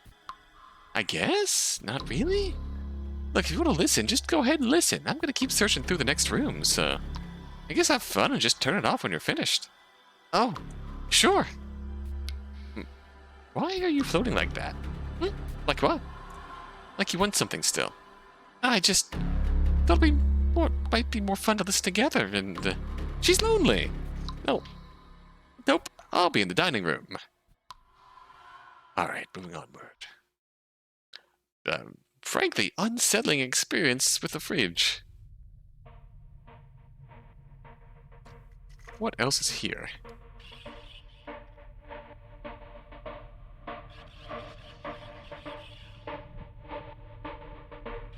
This is concerningly triumphant. Ah, she really left. I have no idea how to use this. Is it just these buttons? Oh my god, we're playing as Evie?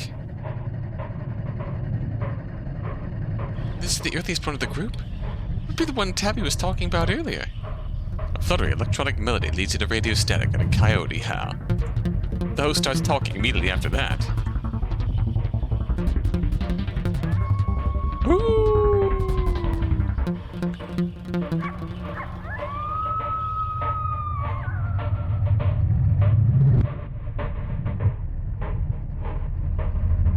Hey there, Spook Hunters. I'm Chance, your host and resident EVP expert. And I'm Dave, your other host in Possible Sasquatch Relatives. It's been about 8 days since I last shaved now. This episode is sponsored by Manscaped. Haha, yeah, man, you look absolutely ridiculous there. But it does take a while to grow the ruggedness into my beard, but it's an anniversary present for my wife, so I'll bear with it for now. You're killing me. Well then, let's hurry on. Oh, our topic today before Dave can make any more jokes like that. Much obliged. Yes, and today we have an exciting episode for you all. We broke this story first on our blog. So if you haven't checked that out, you can go to .com/Larkspur Murders for that info. Thank you, Dave, and of course, as always, make sure you all click that subscribe button, link us up in your RSS feed, be sure to give us a 5-star review on iTunes. This episode's sponsored by Factor. Get your meals delivered directly to your door. Wow, I love the chicken mold seasoning.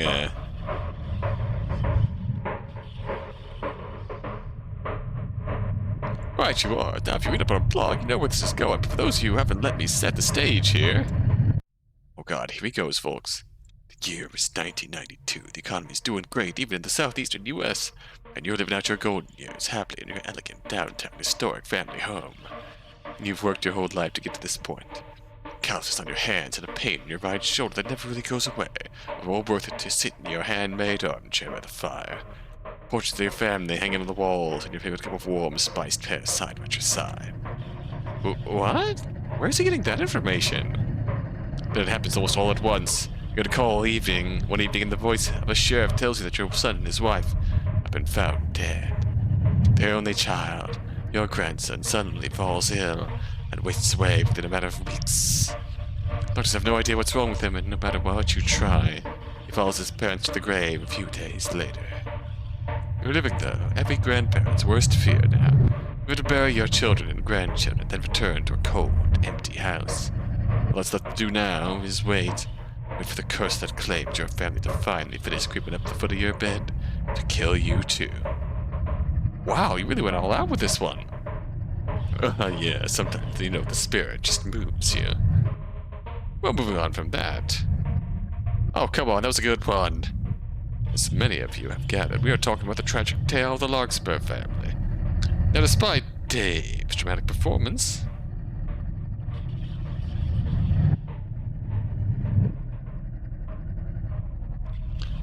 And despite Dave's dramatic performance there, he's got all the facts right. Those aren't facts, though.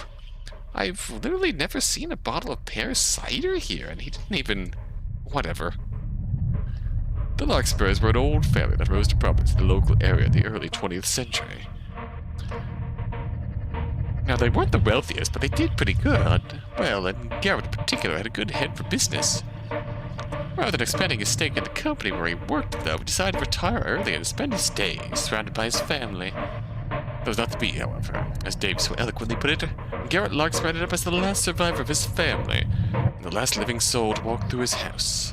Our blog post goes a lot more into depth into the history of the family and what our research team found at the house. That's not all you're here for, is it? We did in fact stay over at the Larkspur house, and we got a lot of evidence. Absolutely some of the most evidence we have ever seen from a house like this. And let me tell you, at first I thought it would be a bust. I read the history of the house and thought, well, there's probably a couple of cold spots and maybe we'll get 1 or 2 EVPs, but oh man. Yeah, we weren't expecting to run into a demon child or find out the Larkspurs were cursed, but all in a night's work, am I right? Haha, you act brave now, but you were begging the producer to let us cut the stay short all night.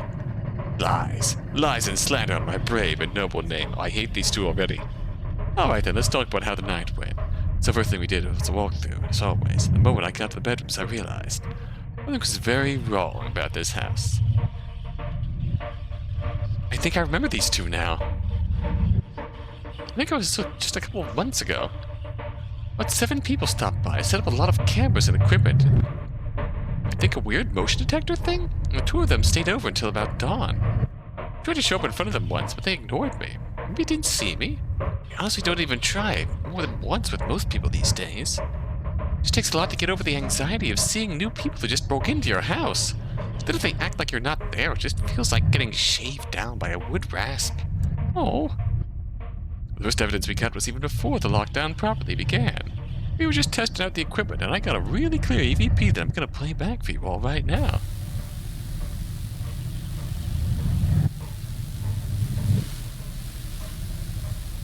Did you hear it? I can't believe this. Honestly, I was floored to just play back the tape and immediately heard hot pear cider in that gravelly whisper. I don't usually put a lot of stock into Chance's EVP stuff, but holy shit, that is pretty definitive. Not many other words it could be. Yeah, this is with only minimal processing, too. I honestly have no explanation for it. Other than ghosts. Naturally. Why is this so exhausting and intriguing at the same time? It's like hearing people gossip about you in the grocery store, but on the radio. After that unsettling refrigerator experience we had, this is kind of adorable and amusing. Hearing the ghost of the house listening to cheesy supernatural investigation podcasts about her own house. A real drama started later that night. We had some Q&A sessions with the spirit box and captured some unexpected sounds. Oh no, I kind of think children screaming and the sound of hellfire crackling up to the walls is exactly the sort of sound I'd expect in a house like that. Yeah, it was definitely something horrible. First time we asked the spirits of the place to make themselves known to us, we got what sounded like a little girl laughing. And immediately screaming so loud she blew out her microphones. A young girl. I don't remember them talking about this when they were here. Did they actually? Now, the first thought I had here were there any little girls who died in this house? But that isn't entirely the case. Right, so for all indications we could find, the only woman to ever live in the house were Garrett Larkspur's late wife, who died in the 70s, and his daughter-in-law, who died in another state in a car accident when she was in her 40s. Yes, and if there was anything we've learned through our lock-ins, it's that you should never, ever trust the small children you find in a haunted house. Long-time listeners will probably remember from our stay over time at the Sally house. Where do you think you find the ghost of a child, especially a young girl? Especially when there were never any young girls living there in the first place. That's not a girl. That is a demon. The demons are loose. Oh god. These two are frustrating. Yeah, I may not always believe in ghosts and spirits, but I can guarantee you, demons are real and I've got the scratch marks on me to prove it. That's your cat, Dave. Honestly, I was terrified the entire night. I kept hearing the voice of this little girl talking about the family through all these recordings. I didn't piece it together until after we left, but when I realized, I just sat back in my chair with my eyes wide, like, oh boy, that was a demon. That was a demon. And knowing that a demon is here in this house, I have to ask then, was what happened to the Larkspur family really just a set of tragic coincidences? Did Gareth's children and grandson really just happen to die, all in the span of a couple of years? Or was he, for some reason I don't know yet, cursed? I'm no priest, but listen, there's no way this presence we saw that night was friendly. Right, and as soon as the demon is involved, there's almost no end to what can happen there. This is where you get poltergeist activity. This is where you get high-intensity physical interactions, like scratches showing up on people. This is where you get things messing with your minds and warping your perceptions. We are getting bad, but for different reasons. Waves of slime like in that Amityville movie, oh god. Yeah, sure, haha. Demons, though, they're no joke. Haha, cool story, Dave. You messed with one of those and you're not walking out of there unscathed. Unlike most hauntings, a demon can physically, mentally, and if you believe it, spiritually wreck your life. After the break, we're going to tell you about the story of another demon we had a run-in with a few years ago, way up in a little town called Harrisville, Rhode Island. Right now we need to take a quick break to talk about our sponsors, and then we'll show you some of the strangest, most unsettling material we captured down in the basement. Chance? Alright, Spook Hunters, now I know you've woken up with aches and pains, the same as we have in this week, our sponsor, Helix Mattress. Helix Mattress, oh god! They put in the ad read! They put in the ad read. Oh, that's gold. That's enough. Maybe they're right, though.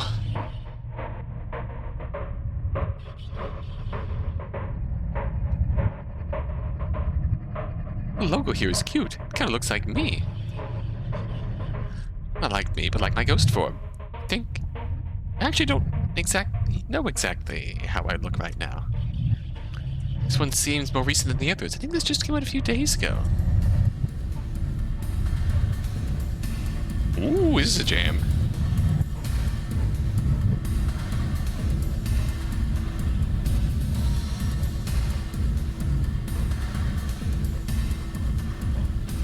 Oh, this theme song is really catchy.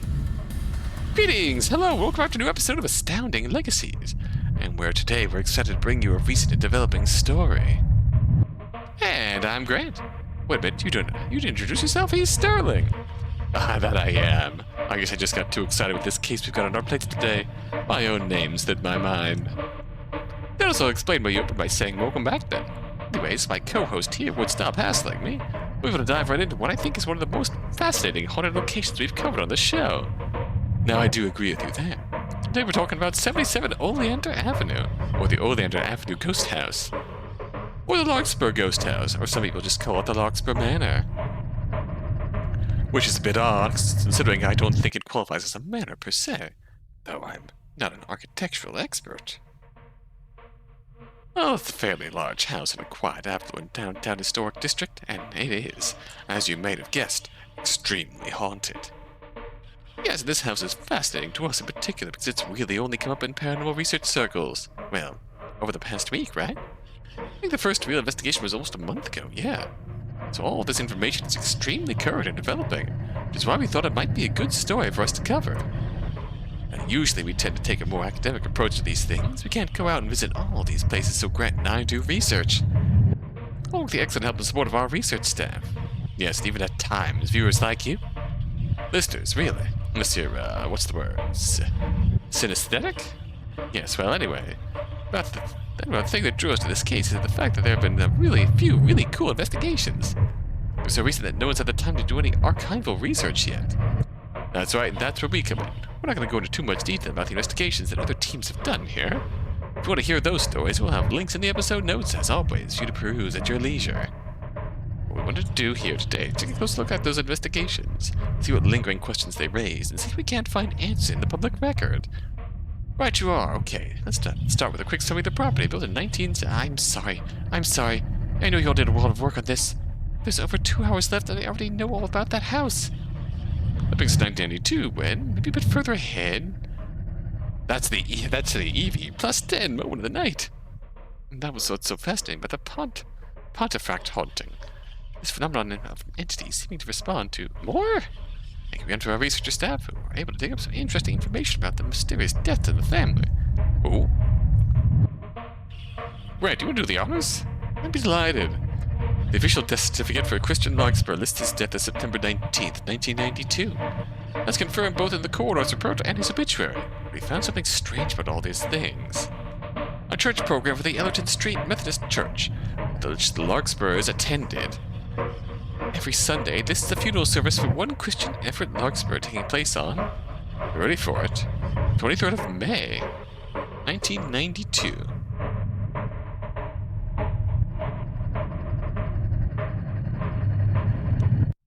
September, May.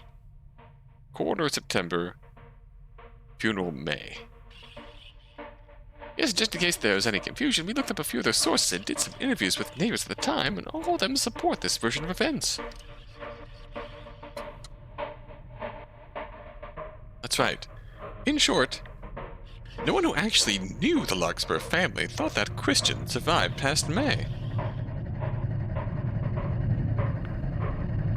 And there was even a couple who were shocked when he told them about the dates of the death certificate, right?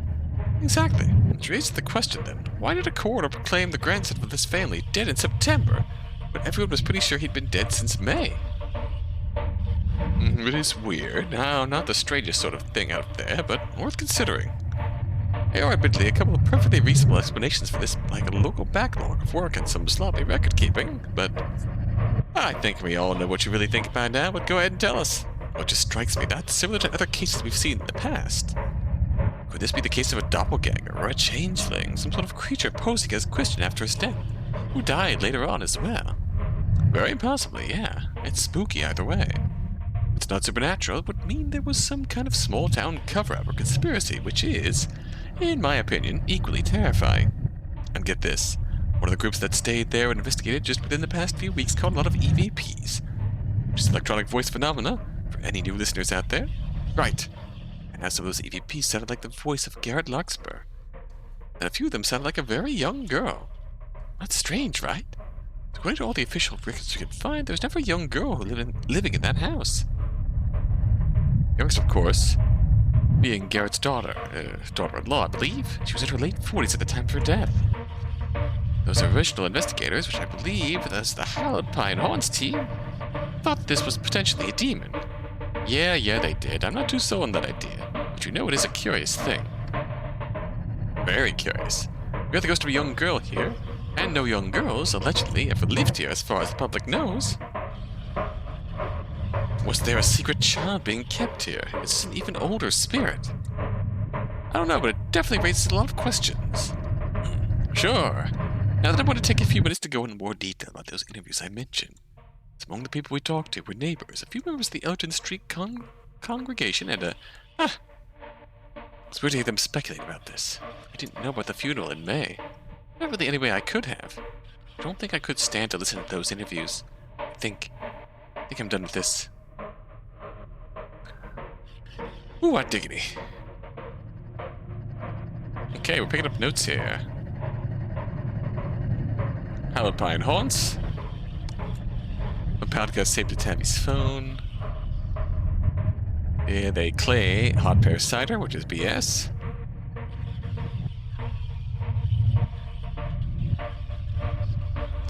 Was incorrectly called Gloria Larkspur, daughter-in-law.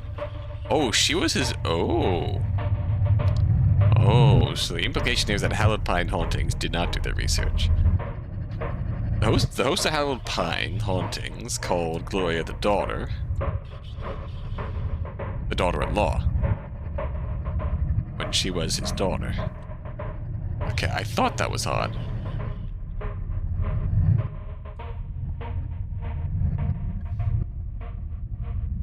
Stunning legacies, fictionalized retelling of the death of each family member, short horror fiction about eerie encounters with the home. Oh, wow. Shaz? Oh, Shannon! Ah! Oh, went by her nickname of Shaz, is Tabby's roommate, close friend, ex-girlfriend from far too many years ago to remember, was sent lab supervisor at the local biochemical company. A femme who was popular with femmes, and often a bad influence on everyone around her in a generally positive way.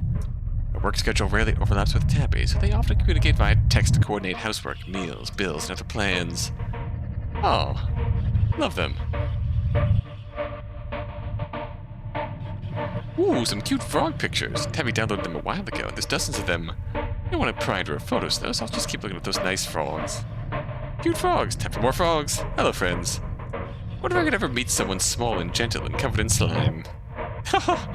You're doing great, by the way. Keep it up. Time for more frogs. Hello, friends.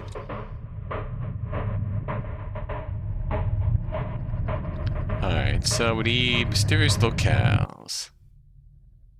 Bennington is in Vermont, right?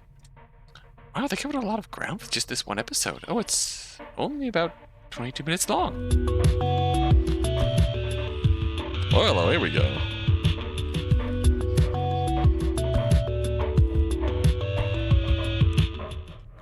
Almost theatrical voice comes through in impeccably clear audio. This man sounds like a sort of radio broadcast you might hear in the 1930s or something like that. Or I guess the way I imagine a 1930s broadcaster would sound? Maybe that's what he's going for. I guess I suppose he hit the mark? Your friends told you that this was a cool hangout they wanted to share with you. They assured you that in a rural backwoods town like this, crashing into fancy abandoned houses was the height of teenage entertainment. What they didn't tell you was that the inside of their cool hangout was so full of dust and debris and twisting narrow halls that you found yourself lost within the first 30 seconds. As you wander through the second floor, cautiously looking into every room you find and calling their names to your friends, you hear someone moving up ahead. A light flickers on the study. That's strange. You thought this house was abandoned, so who's paying for electricity? You call out the names of your friends as you rub your bare shoulders. It's far colder in here than any late July evening has any right to be. By now, you're starting to get pissed off. If they had just brought you here to teach you a prank, you'd just be angry. But this was infuriating. If they were still here, they should at least answer your texts. You were livid. You ignored the sounds of heavy boots falling against the floor up ahead and charged through the door of the study, where you immediately found yourself standing face to face with a tall, somber figure of an elderly gentleman.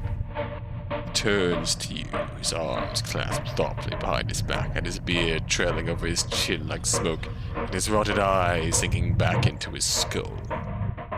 The door closes behind you when the glow of the lamp disappears. In the morning, your friends will all wonder what happened to you after they left you alone in Larkspur Manor. That's kind of overdramatic. Larkspur Manor is a stately home nestled in an otherwise unassuming suburb, surrounded by idyllic pine trees and the quiet chirp of crickets every summer. Why does everyone think there are pine trees around our house? I think there are some a few blocks away, but there's only oak and poplar around here. I guess those are crickets, though. Or maybe cicadas? Built in the early 20th century, the Larkspur Manor has since fallen into disrepair since its last patriarch, Garrett Larkspur, died in the early 90s. Well, several buyers have tried to turn the site into a bed and breakfast, a house museum, and a tattoo parlor of all... Tattoo parlor? Each one's met with sudden financial ruin before construction could even begin. They did?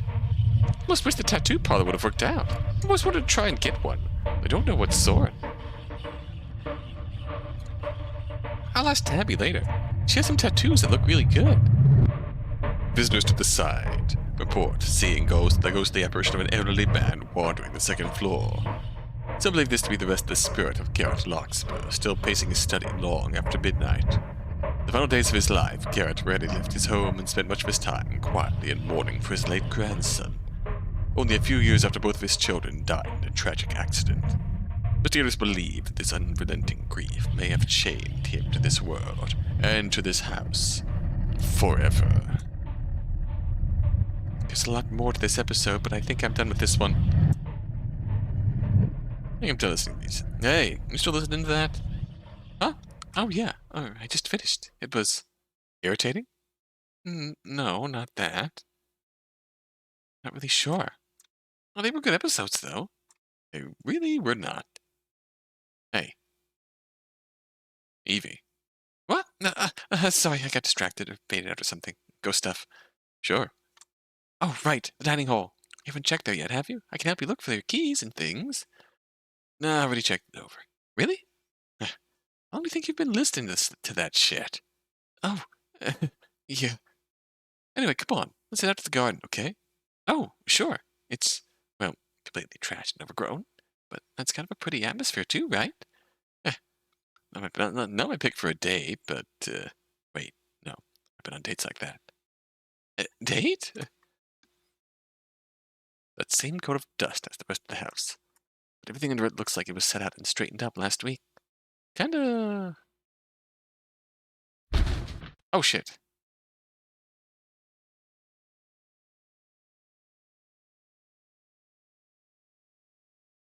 Hey, are you alright?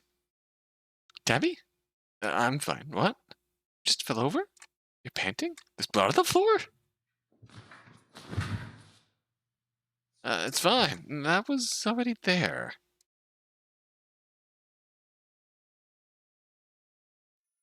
But you're still wobbly, and I know you can't see straight because I'm not even over there. Tabby? Tabby? Sorry, Evie. My ears are ringing and I can't really hear for fuck right now. I see perfectly fine. I just don't know why this is what I'm seeing or how I missed it until now.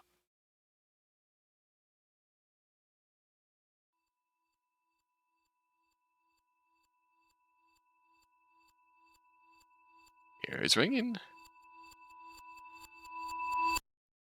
It really is alright, Tabitha. Oh, Tabitha memory. You don't need to keep coming by. Not now that everyone knows. But it's not true. It wasn't your fault. Stupid. You're so stupid. You're just letting them do this to you. Even when I was alive, there wasn't much I could do about it. Little sensitive, pathetic spirits standing here to watch as they do the same thing to you. You don't have to watch. Just tell me. Tell me you did it. Tell me what happened.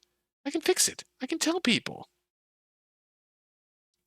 Do more than just yell at people. Look. Tabitha, please don't do this. Tabby? Yeah? I... Tabby, you don't look good. I mean, you look good, but... I'm serious. Keep spacing out and mumbling and falling over. You have to get out of here. I'll find your keys and wallet for you, but you have to go. I'm just gonna check the garden. And get out the street that way once I'm done. No, you can't. Tabby, you have to go back the way you came in. Can't?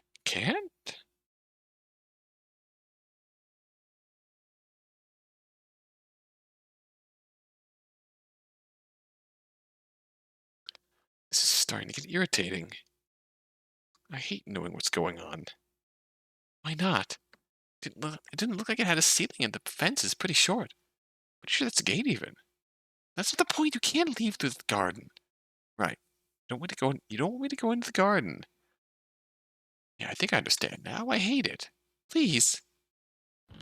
Tabby! Hey, when I was a kid, I had an imaginary friend. What? Yeah, normal kid thing. Every time I got stressed out or my mind freaked out, I'd just talk it out with her. Most of the time, she'd just tell me I was doing fine. It was okay to be scared or run off. Normal kid things. As I was just talking to myself inside my head, that's about how all those conversations went.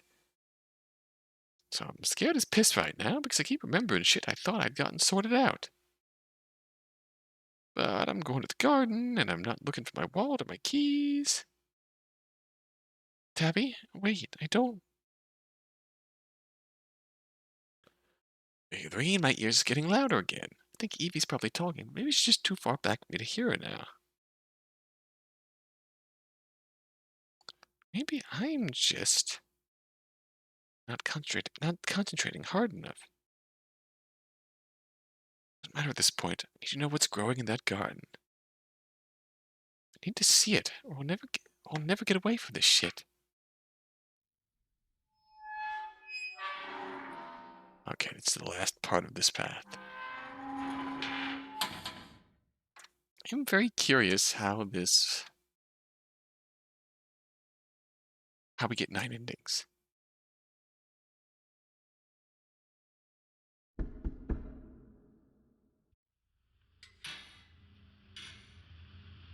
Gardens aren't real places. Earth is just an area outside.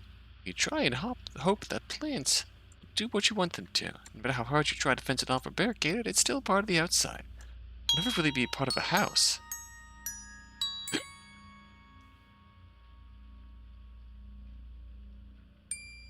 Really, though, I don't think this garden could be a real place, even if it tried. Dead wisteria vines are so thick and the hedges grew in so dense that I can't see the streetlights. They should be about 20 feet away at most, but it's darker out here than it was in the house. Based on the house's layout, the garden should be just a small rectangular plot attached to the backside of the property. The street should be just on the other side of the fence. Instead, it feels like I'm walking into a cave stuffed full of broken arbors and dead azaleas.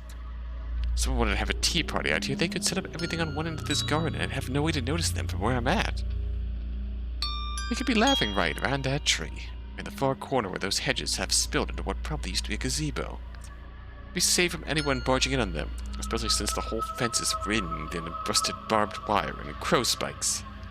Can't tell if the pathways are always splitting off in 7 different directions, or if the old oak trees decide to draw and quarter with their roots.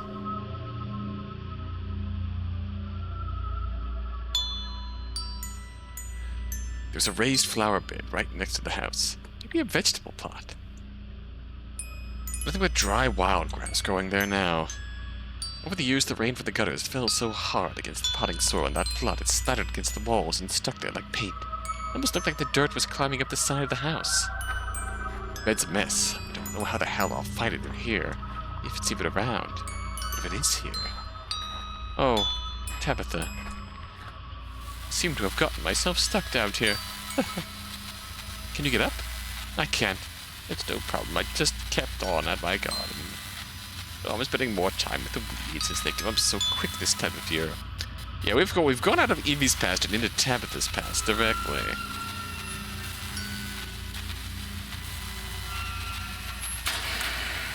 Here, give me your hands. Just a minute. I need to tend to this child here. Oh, this little plant. It's not here. Your keys and wallet aren't out here, and plus it's just all overgrown like this. There's no way you could find it here in the dark. Oh? I've been masking the cracks in my voice now. Probably sound as aggravated as I feel. How'd you figure they're not here, if it's so hard to look in the dark? That's because you never came out here before. Never saw you this way. I mean, so if you didn't come out here, your things couldn't be here, right? Yeah, makes sense.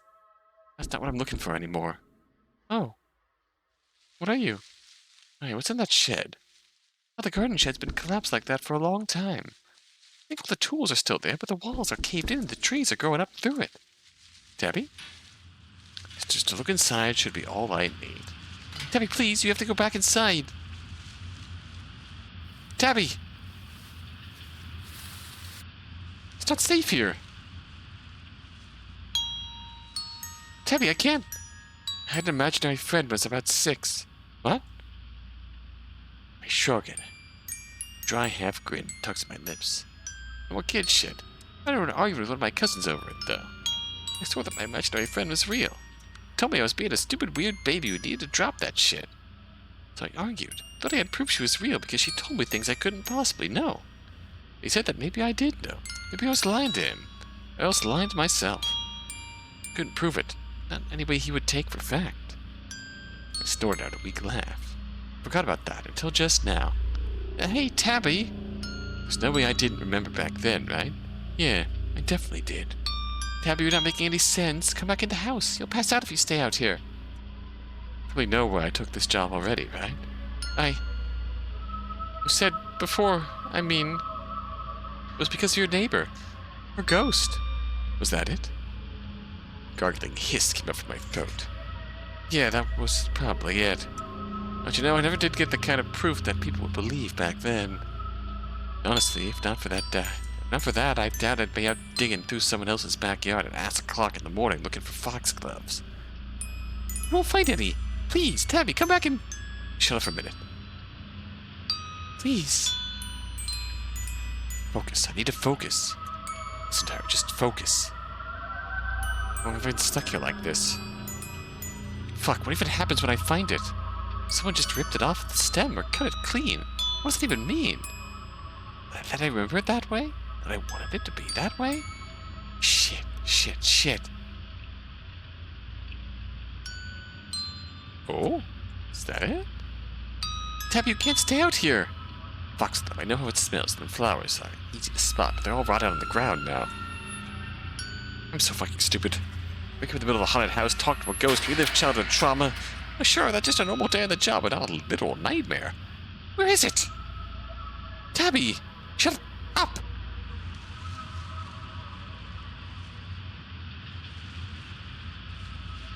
That was weird reading that line. Shut up. What is this? If I can't find the damn plant, then maybe I just need to leave. Oh. Uh-oh.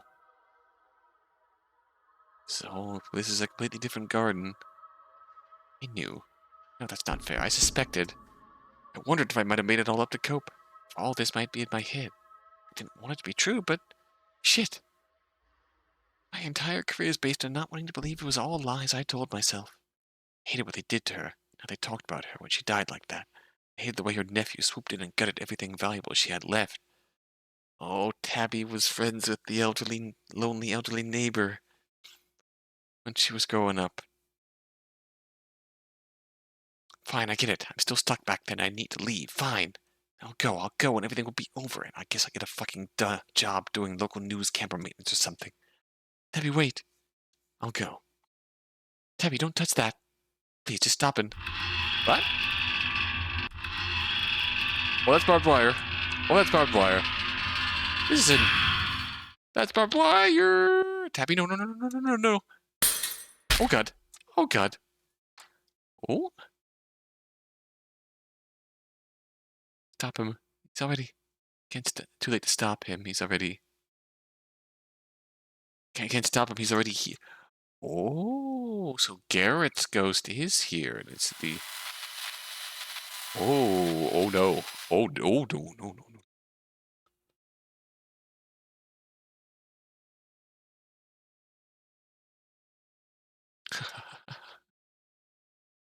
What? This isn't my nightmare.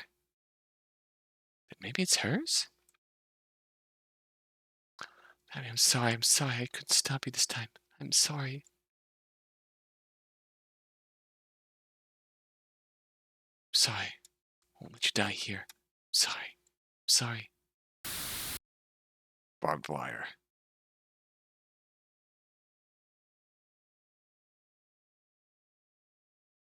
Oh boy.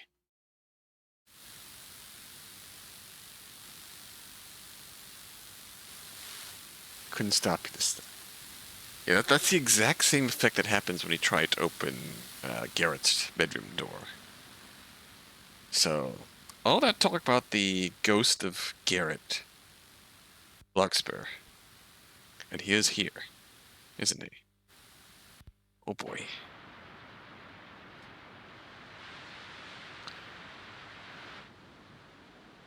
Oh, come now. Do you really think, even old and senile as I've gone, that I mistake one of the plants in my garden for the other? What as if I grow lettuce or cabbage out there, do I? Rosemary and mint. On rare occasions, a few cherry tomatoes if they're agreeable. He knew very well what I was doing. I clipped them all and chopped them finely. Drizzled the buds with vinegar and honey and sat myself down for a quiet meal. So that's, maybe said you did it by accident. You really could have used some lemon. That the plant? Is foxglove toxic?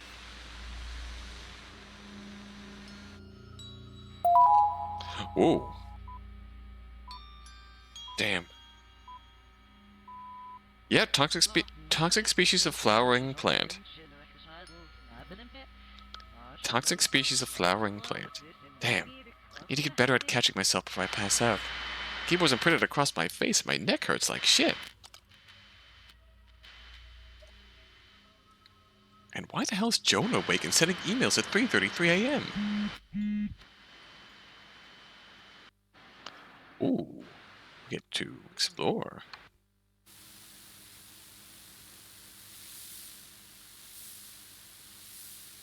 Text. Shaz. That's deleted. Lord, disregard that titty. Meant for that group chat. Not our GC. What with the girls from last week? Cool, congrats or fuck you. Not sure what to say in this situation. Both now. We'll have fun. BTW gotta cancel next week. Work? Hell. Good luck. Thanks. Mean the girls root for you. Thanks. No, don't be like that. Free next weekend? The one after? Status updated. Right, June 21st. Again, 3:33 a.m. Ooh. Tabby, it's Jonah. We finished up a Pine Haunts episode. Marcus did a place here in town without even asking us. Again, Jonah again. That's with the source on this. Looks like it could be a good spot. Send you the info via email. You get the attachments to work on my phone. Apple not compatible or something. Tabby, no emails are one thing, but you should be ready to respond to text within 10 minutes. It's our urgent communication line. I expect a reply. If it's 3 a.m. You know the kind of job we do. Okay, red. What is the do not answer? Let's answer the do not answer. Attachment. DCIM.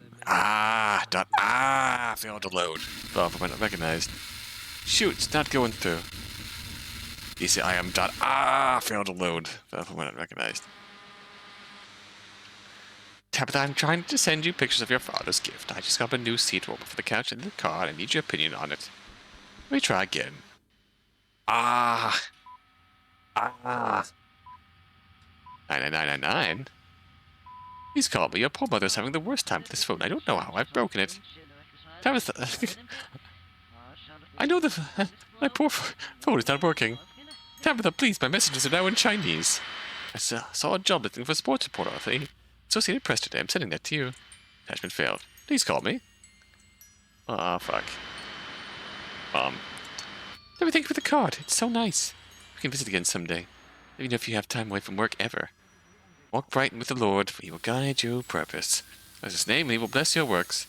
Tabby, I keep getting calls from a strange number. They send me texts but never respond. I think it's spam marketers sending picture keywords or something. Do you know how to open a file like this? Oh god. Yeah, never download a file from shady sources. Honestly, what the heck? Work chat? Jonah Fontaine. Yesterday. Tabby, need your draft of the last investigation report by tomorrow. I have a new place, so I want to speed up our turnover. Let's do some things now. Might have some promising leads, but we'll have to work for it. Jersey Devil likes spotting north of Bragg, it looks like. Disregard, proven hoax. No meet them either. Might need you to pick up the pace insertion on your end. Can't be doing all the planning for this entire business alone. If you want to expand. See text and emails for details. Next assignment, 77 Oleander Avenue here in town. Larkspur Ghost House. Plan for overnight investigation soon. Full equipment set. I'll have it all ready to pack up the day before.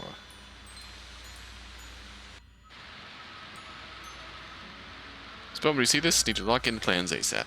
Enough of the people moving in on this already. This fucker. Answer in the morning.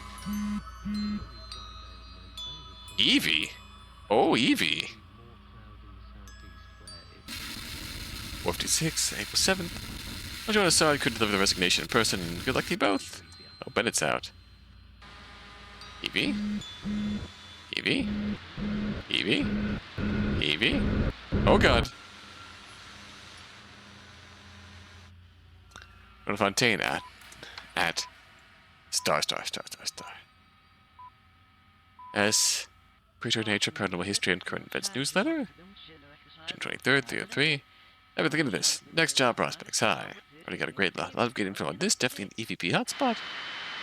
Furniture, your source for news and sightings and beyond. Latest thread updates. Let's gather absurdly scary stories to tell in the dark. 9 threads, 2 to 39 posts. Don't sleep. 38 threads. Paranormal sightings, 13 threads. Cryptid lore, 7 threads. Every link here is broken. Oh, we figured it out.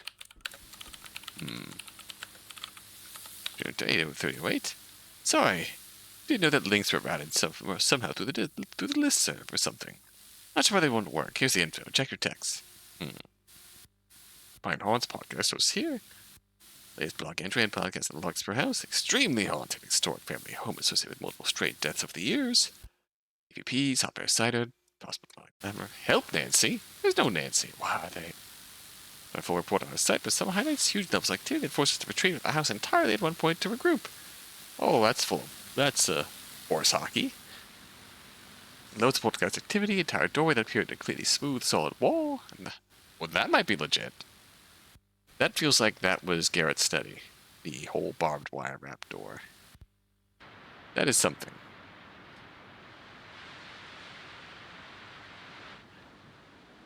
Well, the papers, this was just the house of a family that died tragically young, but spending the night there. Oh boy. It's one of the Sally house, a Whaley place in San Diego. Not more than just a random run of bad luck. Why does Jonah get so fucking worked up over fires that people have already started and put out? It's what a shit he'd send me to Antarctica, but another show posted about it and got 1,000 clicks. What the hell is this place anyway? Over on Oleander? What? There's a letter here on the keyboard. Oh! Oh, I hate this! Tabby.pcim.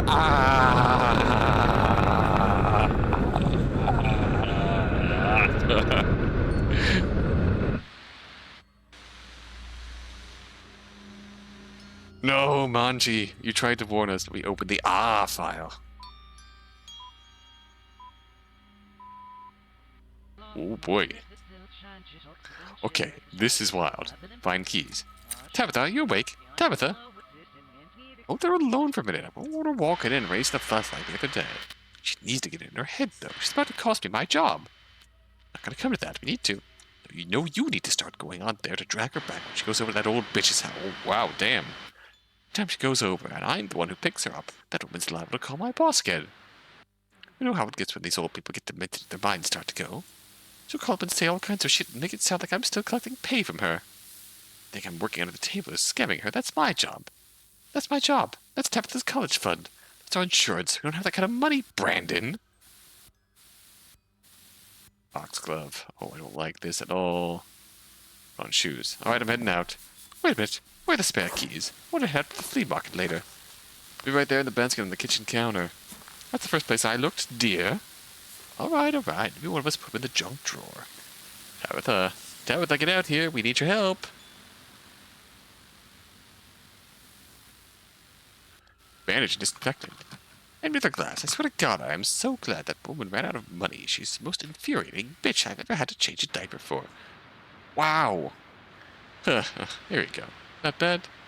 He's just this bitter old smug asinine bitch who kept acting like every damn thing I did for her, because I was paid to do it, was pointless and annoying, and she just... felt like your mother then. Shut up and fill this glass. Bandages and disinfectant. What is going on here?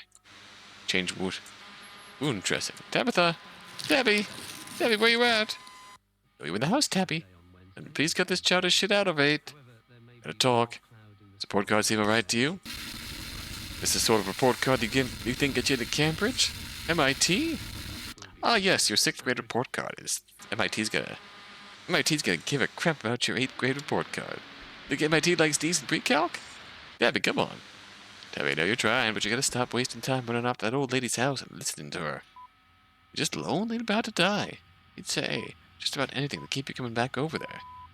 Tabitha, get out here. Now.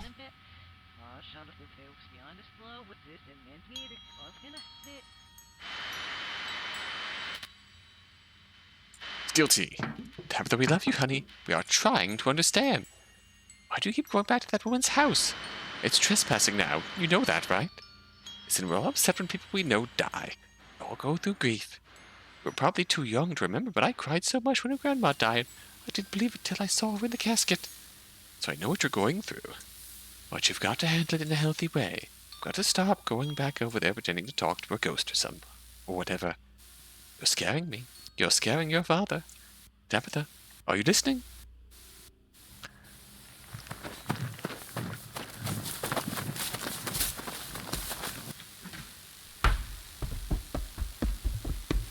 I'm back here. Tabby, whatever's got you back here so soon? I can't remember. I just saw the light on in the kitchen, so I came over. No, that's not why I'm here. That's not what I want to say. Oh, child, you're kind, but there's no need for you to bother after me now. There's nobody else coming by anymore, is there? I heard the company changed my mom's schedule and nobody replaced her. So it is. It's a funny thing. What is? There's no money left to keep someone watching over me while I'm alive, but once I'm gone, there'll be gold pouring out of those old bones. Stop, you aren't dying yet. You did have the garden last week, didn't you? 3 weeks ago now, Tabby. 3 weeks? No, I saw you there this Sunday. Did you now? But all I did on Sunday was fetch a garnish for my dinner. Oh, you saw, didn't you, that I'm finally in the papers. What? I haven't seen the paper yet. Yeah, I've kept a clipping. What a story they've made up. Quite a story.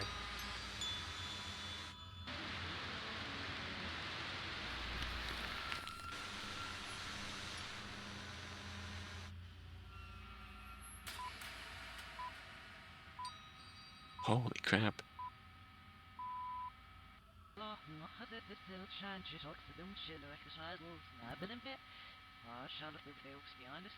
Pinned up with a little fish clip. Like this?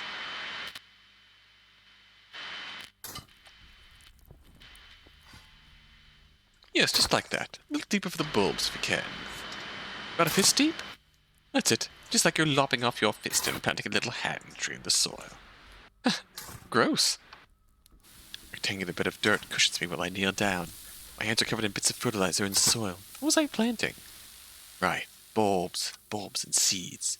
They smell like sour onions and they got a sloshing weight in them like an old egg. What's this one? Rosemary. At least I hope so. If not, I'll have a nice surprise waiting for me in a few weeks when salmon comes into season. And bury it like this? That's right, just like that. There's a way to pack the soil around the base of the... Pack the soil around the base of the cuttings to help keep it steady, but... She smiled. The only thing around her face was that smile, cracked by the lines in her chin and lips. It's cool. I've got it. You can rest for a second. Thank you, Tabitha. Which one is this? Mint for the cats. She grinned coyly. And Derby Day. Yeah, Derby Day, mint juleps. Derby Day? Yes. Gotta have mint on hand for the horses. What? Never mind, dear. Next one by your hand. That's the arugula. Ooh, arugula. But yes, mint on Derby Day used to make a little mint julep. Have a little fun.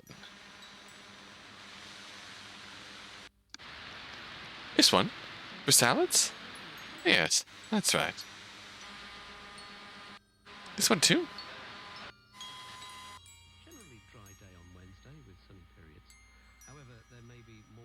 Yes, that one needs to go in a bit deeper. What is it? Oh no. Foxglove. Oh no.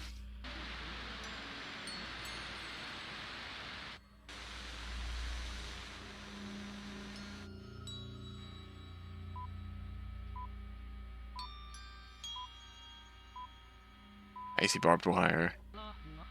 Just for decoration. The kid wouldn't know. Walls of the garden bed started to rise. Too much water. Too soon for the roots to take hold. There's no solid ground beneath me.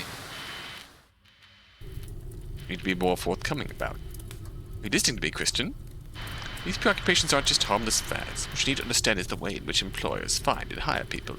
They need to do more than get hired. They need to look at you and think, yes, that is a young man who we can get on the fast track in our company. You don't do this when you fax in your application and never call back after it.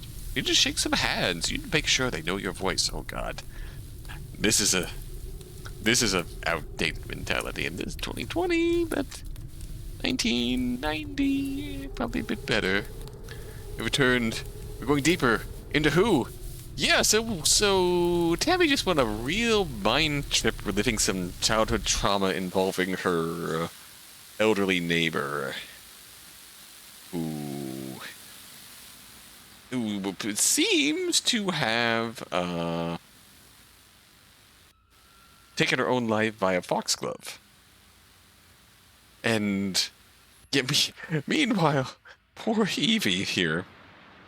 Okay, see, you missed the insanely surreal and kind of hilarious sequence where Evie was listening to podcasts about her house. About all the ridiculous hauntings in her house. And then Tabby started getting childhood trauma flashbacks. And has been digging through the garden for the the lost foxglove and accidentally triggered a barbed wire trap card, and now we're here. And now good old Garrett is giving us boomer application advice. Not my role is to give you this advice, to steer you away from mistakes I've seen others make in my time. What I see now in front of me is a young man being... Do not leave that chair. Young man, I said, sit down. I'm going. Also, I don't know if you were here for my theory earlier, but I'm pretty certain that Christian Larkspur is Evie. Pretty certain grandson Christian Larkspur is Evie. I think the ending to the upstairs investigation we got has to confirm that, right? Where? Honey, you can't take the car out now. Gas is too expensive. I'm walking, don't worry. That's not the point. I need to know where you're going. Honey, if you just... Shut up a minute. I want him to tell me where he's going. You can't do that. You can't leave. You're going to lock me in the house?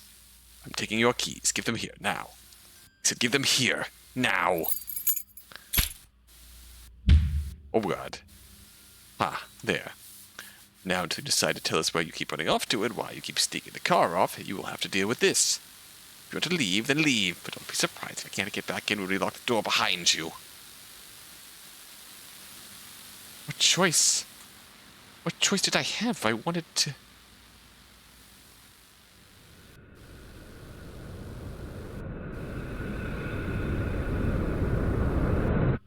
Everyone's having a bad time here. Yes.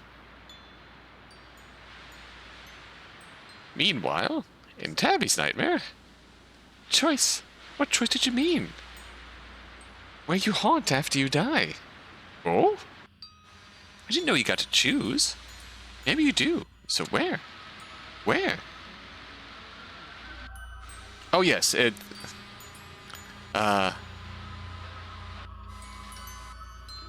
Yeah, it is very much... I don't think it's been explicitly stated, but it is... Based on Tabby's interactions with Evie... Yeah, based on... Tabby is treating Evie like just a ghost girl. So I think it's safe to... lock that in.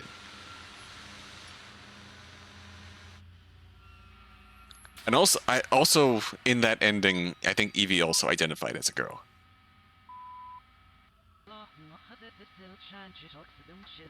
Because she specifically said that you know who died in this house, Tabby. There weren't any girls in this house. You know what that means.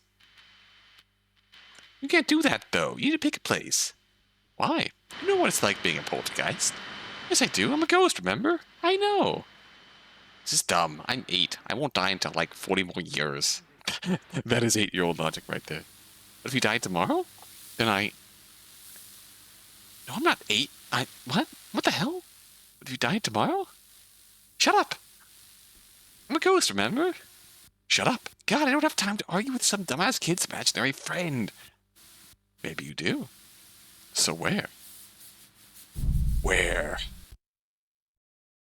Where? I don't fucking know, alright? I'm trying to deal with this shit, but I don't fucking know what you want from me. Where? Where? Where? Where? Where? Where?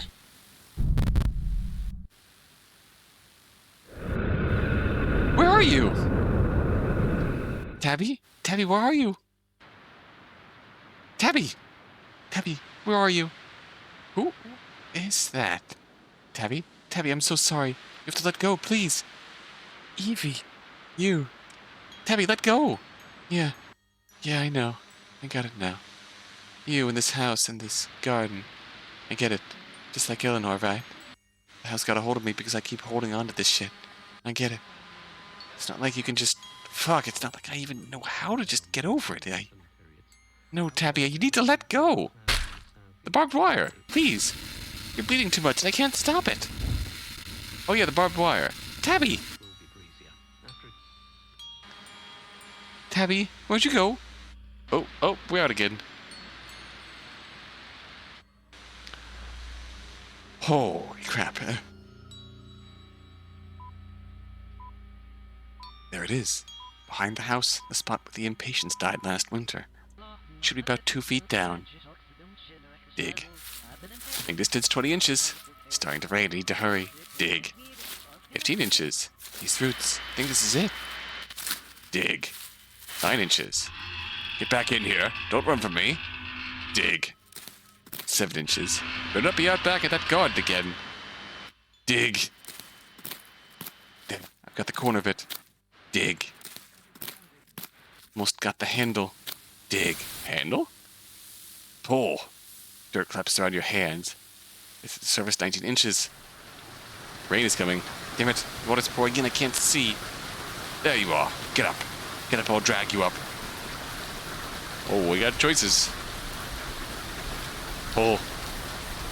Rain washes her arms clean. 11 inches. Whose? These aren't mine. Whose arms are these? Pull. Did you hear me? Now get up. What is this box, Christian? Drugs? Money? What did you bring into my house? I'm sorry. I'm sorry. I'm sorry. You're lying. No, Oh, God. We'll see through that. You dig a hole here. Oh, boy. What the hell is that?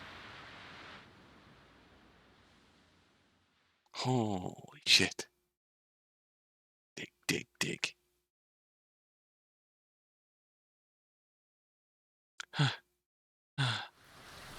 First thing I see when I wake up is the cobbled pathway in the garden. I'm lying here on my side, face stuck against the cold mud. Feeling like I just got body checked by a linebacker made of railway spikes. I saw the book once that described migrants as if tiny demons were screwing a huge bolt into the back of your skull. Maybe Thomas is the barbed wire ghost. Right now, though, it feels more like my head's a lighthouse, and every time the beam sweeps around my skin, it feels like it's about to touch fire. God, how long was I out? Not long enough for it to be daylight, at least. I can't see further than a few feet around me, either soaked in sweat or rain. Typical night until I. Evie? Yeah, makes sense there'd be no answer. Not sure what I was expecting. Cute little ball of ectoplasm bopping around to conveniently reaffirm shit I've been clinging to for decades. Like hell if that happened. Is that honestly it? All this just because I couldn't deal with shit when I was a kid? Pathetic. Not even in a cute way. Fine. Ghosts are fake and I need therapy and my head feels like a pecan in a vice. Fucking idiotic to think otherwise. That's right. This is my fault. Right now, the place I'm in, the pain in my arms, all this mud stuttering on my face, that's my fault. My arms won't move right. My legs won't move at all. That's my fault, too. All the vines growing up for the flower bed and winding around me. Winding around you? It's tight on my wrists. Too tight to feel my fingers. I can't get up. I breathe and I can't move my face and it's my fault. I was never supposed to come here. Should never come here. I don't want to come here. I don't want to be here. I never... Hey. Somebody there? My eyes? Why do you need my eyes? Oh, is this how the past route ended? Evie, that you? You gonna steal my eyes again?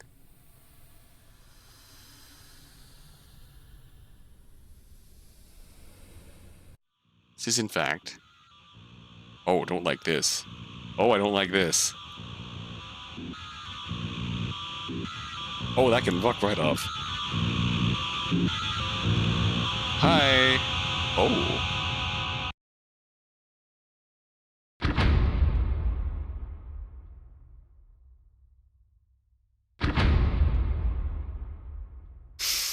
Holy shit. Alright.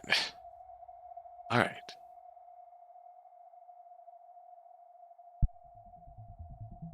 Garden investigation. Incomplete.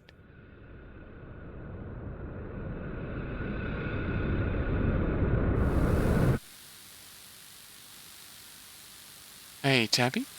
You didn't seem too shocked about seeing me, right? I'm a ghost and you're fine with that, right? What are you getting at?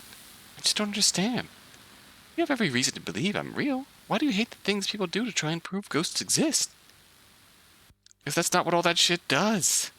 Running cameras and recording dead air and looking through hotspots does fuck all to prove anything. Set up shop, get dozens of hours of footage, then my boss runs it through a few filters and decides what the story must be. How is that proof?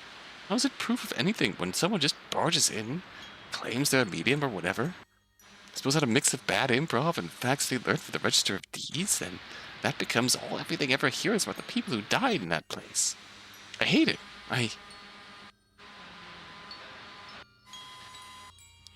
Tabby? It's fine. No, it's... Sorry. Not your fault. I'm just tired and bitter and bitchy right now. You do believe there's something to find, though, don't you?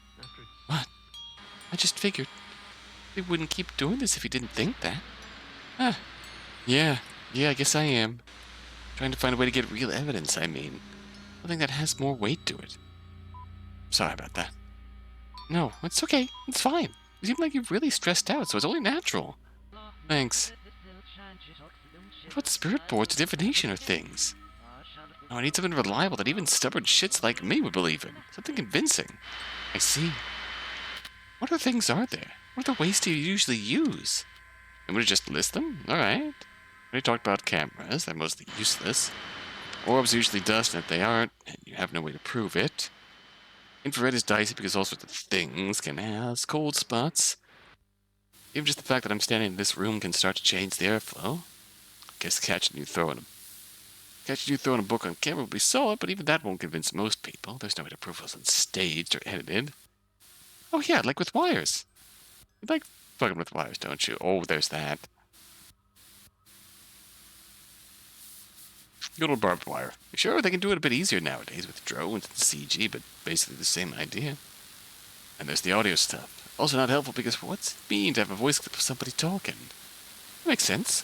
If you could get my voice recorded perfectly, it would just sound like a normal girl, I guess. Exactly. Experiments would be the easiest, but those are a mess to plan and figure out. Experiments? Yeah, something to prove a ghost is in a place and having an effect on it, separate from anything else that could be going on. Usually it's a couple of assholes in a room standing there shouting into a room, pretending that a spirit do something to prove it's really there. Or the shit about feeding ghosts with energy and saying they believe in a spirit so they can show up with a spoon or... No. Huh? What? Hello?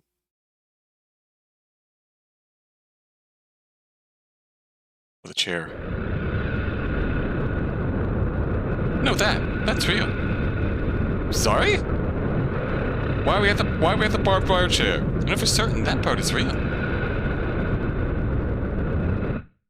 Believing a ghost or their story just giving them sympathy can make them stronger. Just knowing about them can be enough. That much. At least. I know is true. Oh, I don't like that barbed wire chair. I like that barbed wire chair. Where are you? Tabby, where'd you go? Tabby? Tabby? Tabby, please! Please, help me.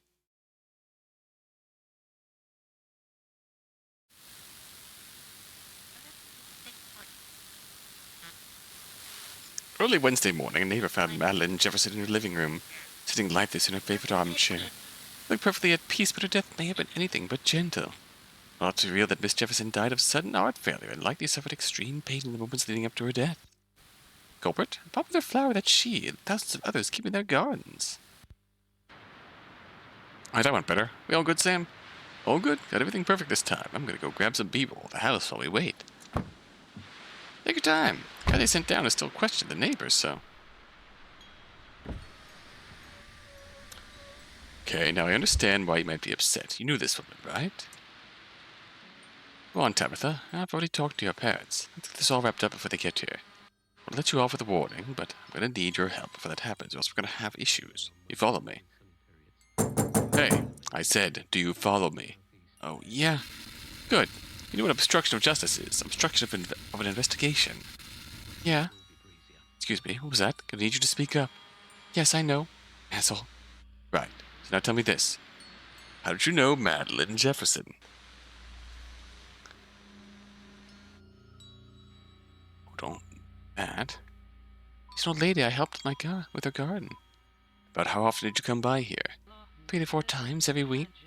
Just to help with the garden. And housework if she needed it. And she paid you for this, like an allowance, or just a small part-time job. No. She didn't have money for that anyway, And? Understand you've been through some difficult things lately at home and now with Miss Jefferson's death. That's why you hit that woman earlier. Okay, take your time. Take your time. Now then, tell me what made you hit the reporter here just now. Oh, God.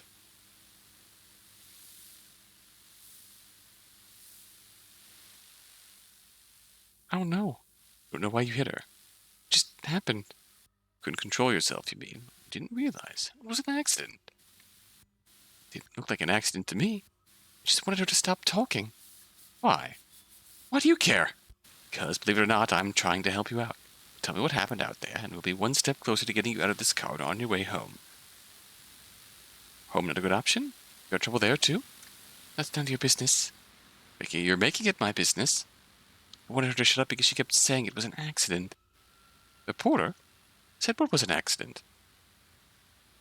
Oh. Madeline Jefferson's death? Think it wasn't? It wasn't.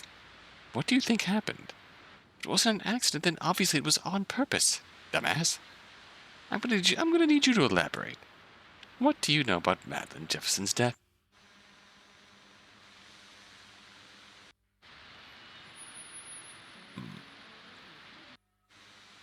Just shut up! Oh boy.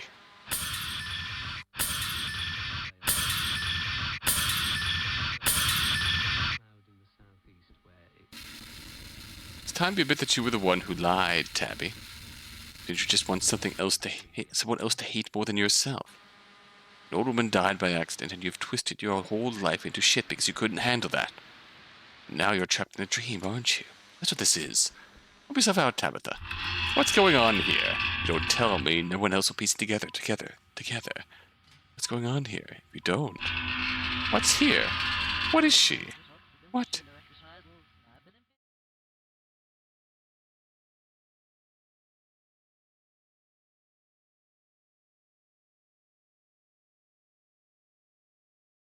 Larks?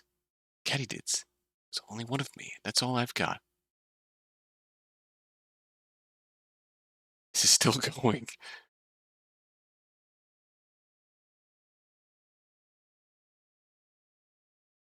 I'm here. I'm here, and I'm not alone. Where? Where is she?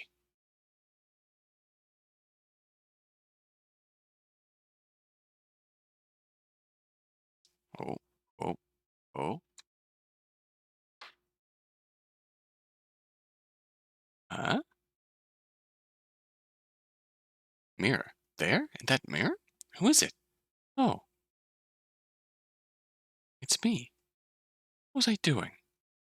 Right, yes, in the garden. Need to find it.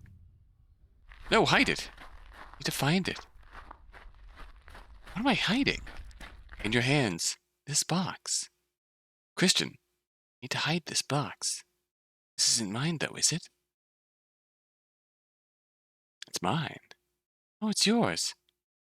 Find the garden. I have to find the roots. Yes, I'll look there first. Can't seem to get any deeper. If I climb down, I could reach further. Stay here. Can't, though. Can't reach from here. Please stay here. No, I have to go. This spade is too slippery. Is it raining? Hold on tighter. No! Ground is softer, so maybe I can dig a few more feet down. You'll bury yourself. I'll bury myself. That's all right. Plants have to be buried before they're born. No, we have to climb out. Grab the edge. We? Who else is here? Hurry, I can't hold on. Let go, then. You should let go. Hold on. Don't. Stop. Don't bury us. I'm so close to getting out. You aren't. Stop trying to climb out. I can't. Stop. It hurts. Leave. I need to leave right now. He's going to kill you. We have to get out. Just let go. It hurts too much. Please.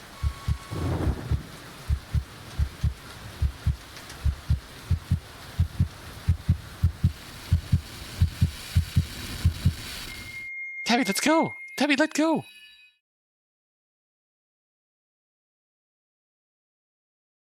Tabby!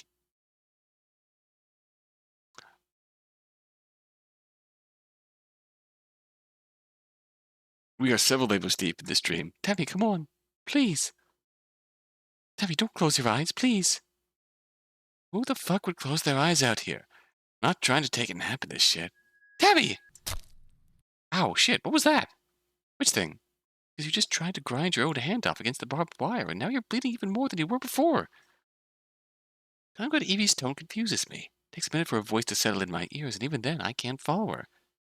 It's already bleeding? No. No, I just woke up, right? And I put the last few minutes fits together in my head. It's like I'm staring at a box full of puzzle pieces.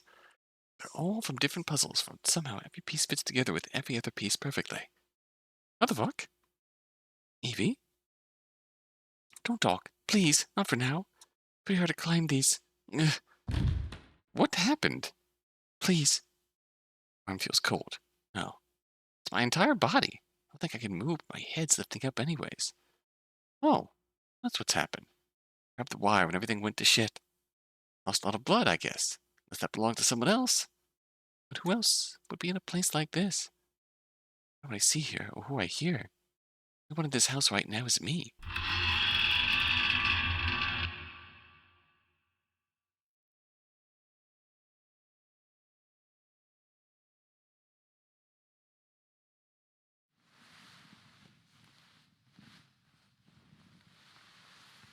The way this just keeps spiraling and spiraling, I feel like I've encountered like a true empath or something.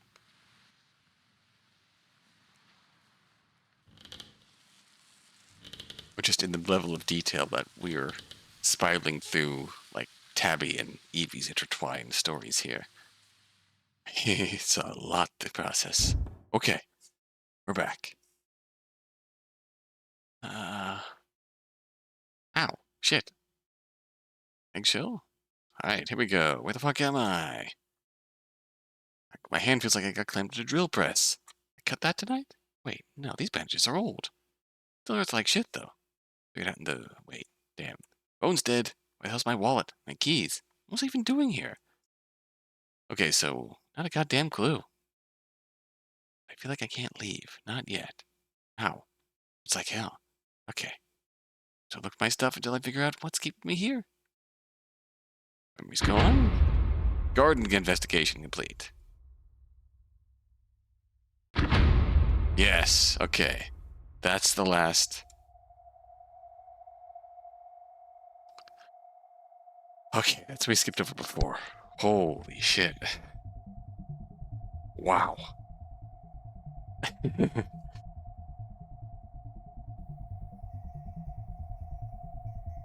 This is amazing.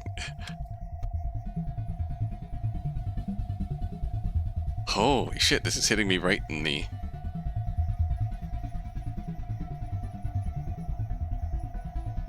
Right in the mystery dream, like... charming aesthetic here. Tabby character design.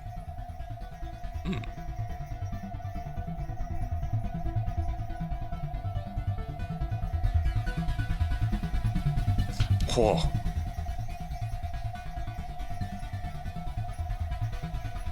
So what do we know here, really?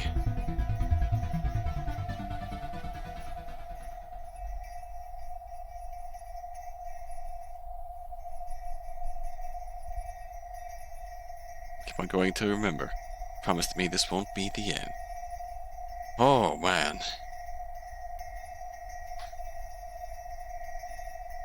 So we've gotten 2 of 9 endings. Think it's safe to say? I generally don't know how we can even get variations at this point. We got our 3 clear paths.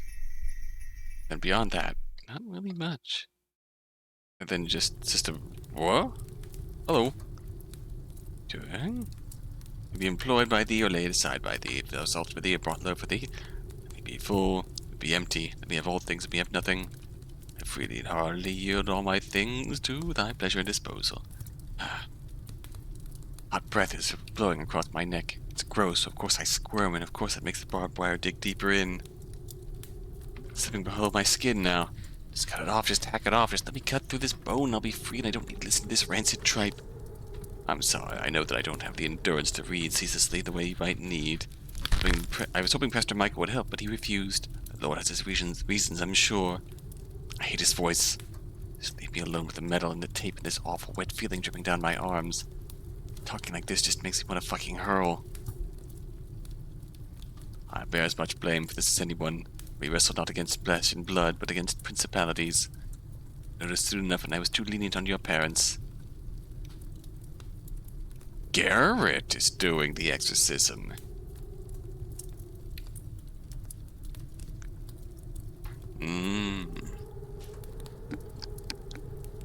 If Garrett is trying to do an exorcism on Christian, on his... Garrett is trying to do an exorcism. I'm just going to call her Evie. Because it's all but has to be confirmed at this point.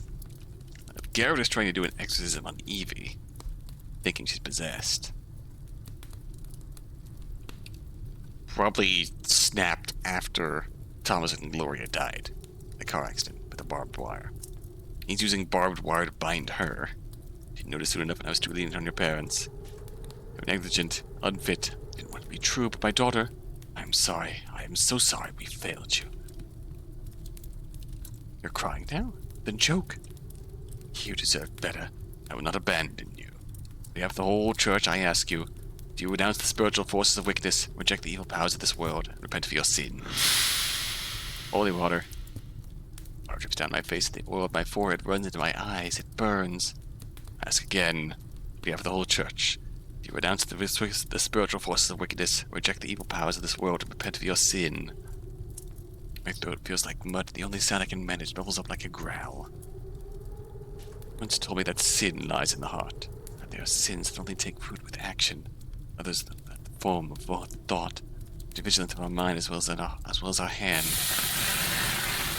Oof! It's dusted with something thin and slick, like kerosene with the scent of bluebells and myrrh. Like that oil drips into the candle beside me and it flickers and spits. This is not your fault. Demons are insidious, and you have been left isolated and in pain for so long. Why we're not so cowardly? Let us pray.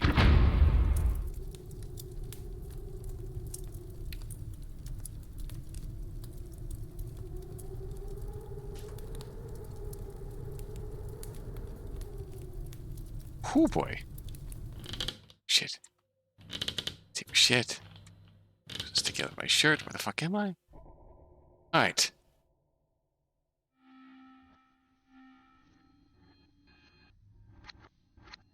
I think we're back at the start now. Alright.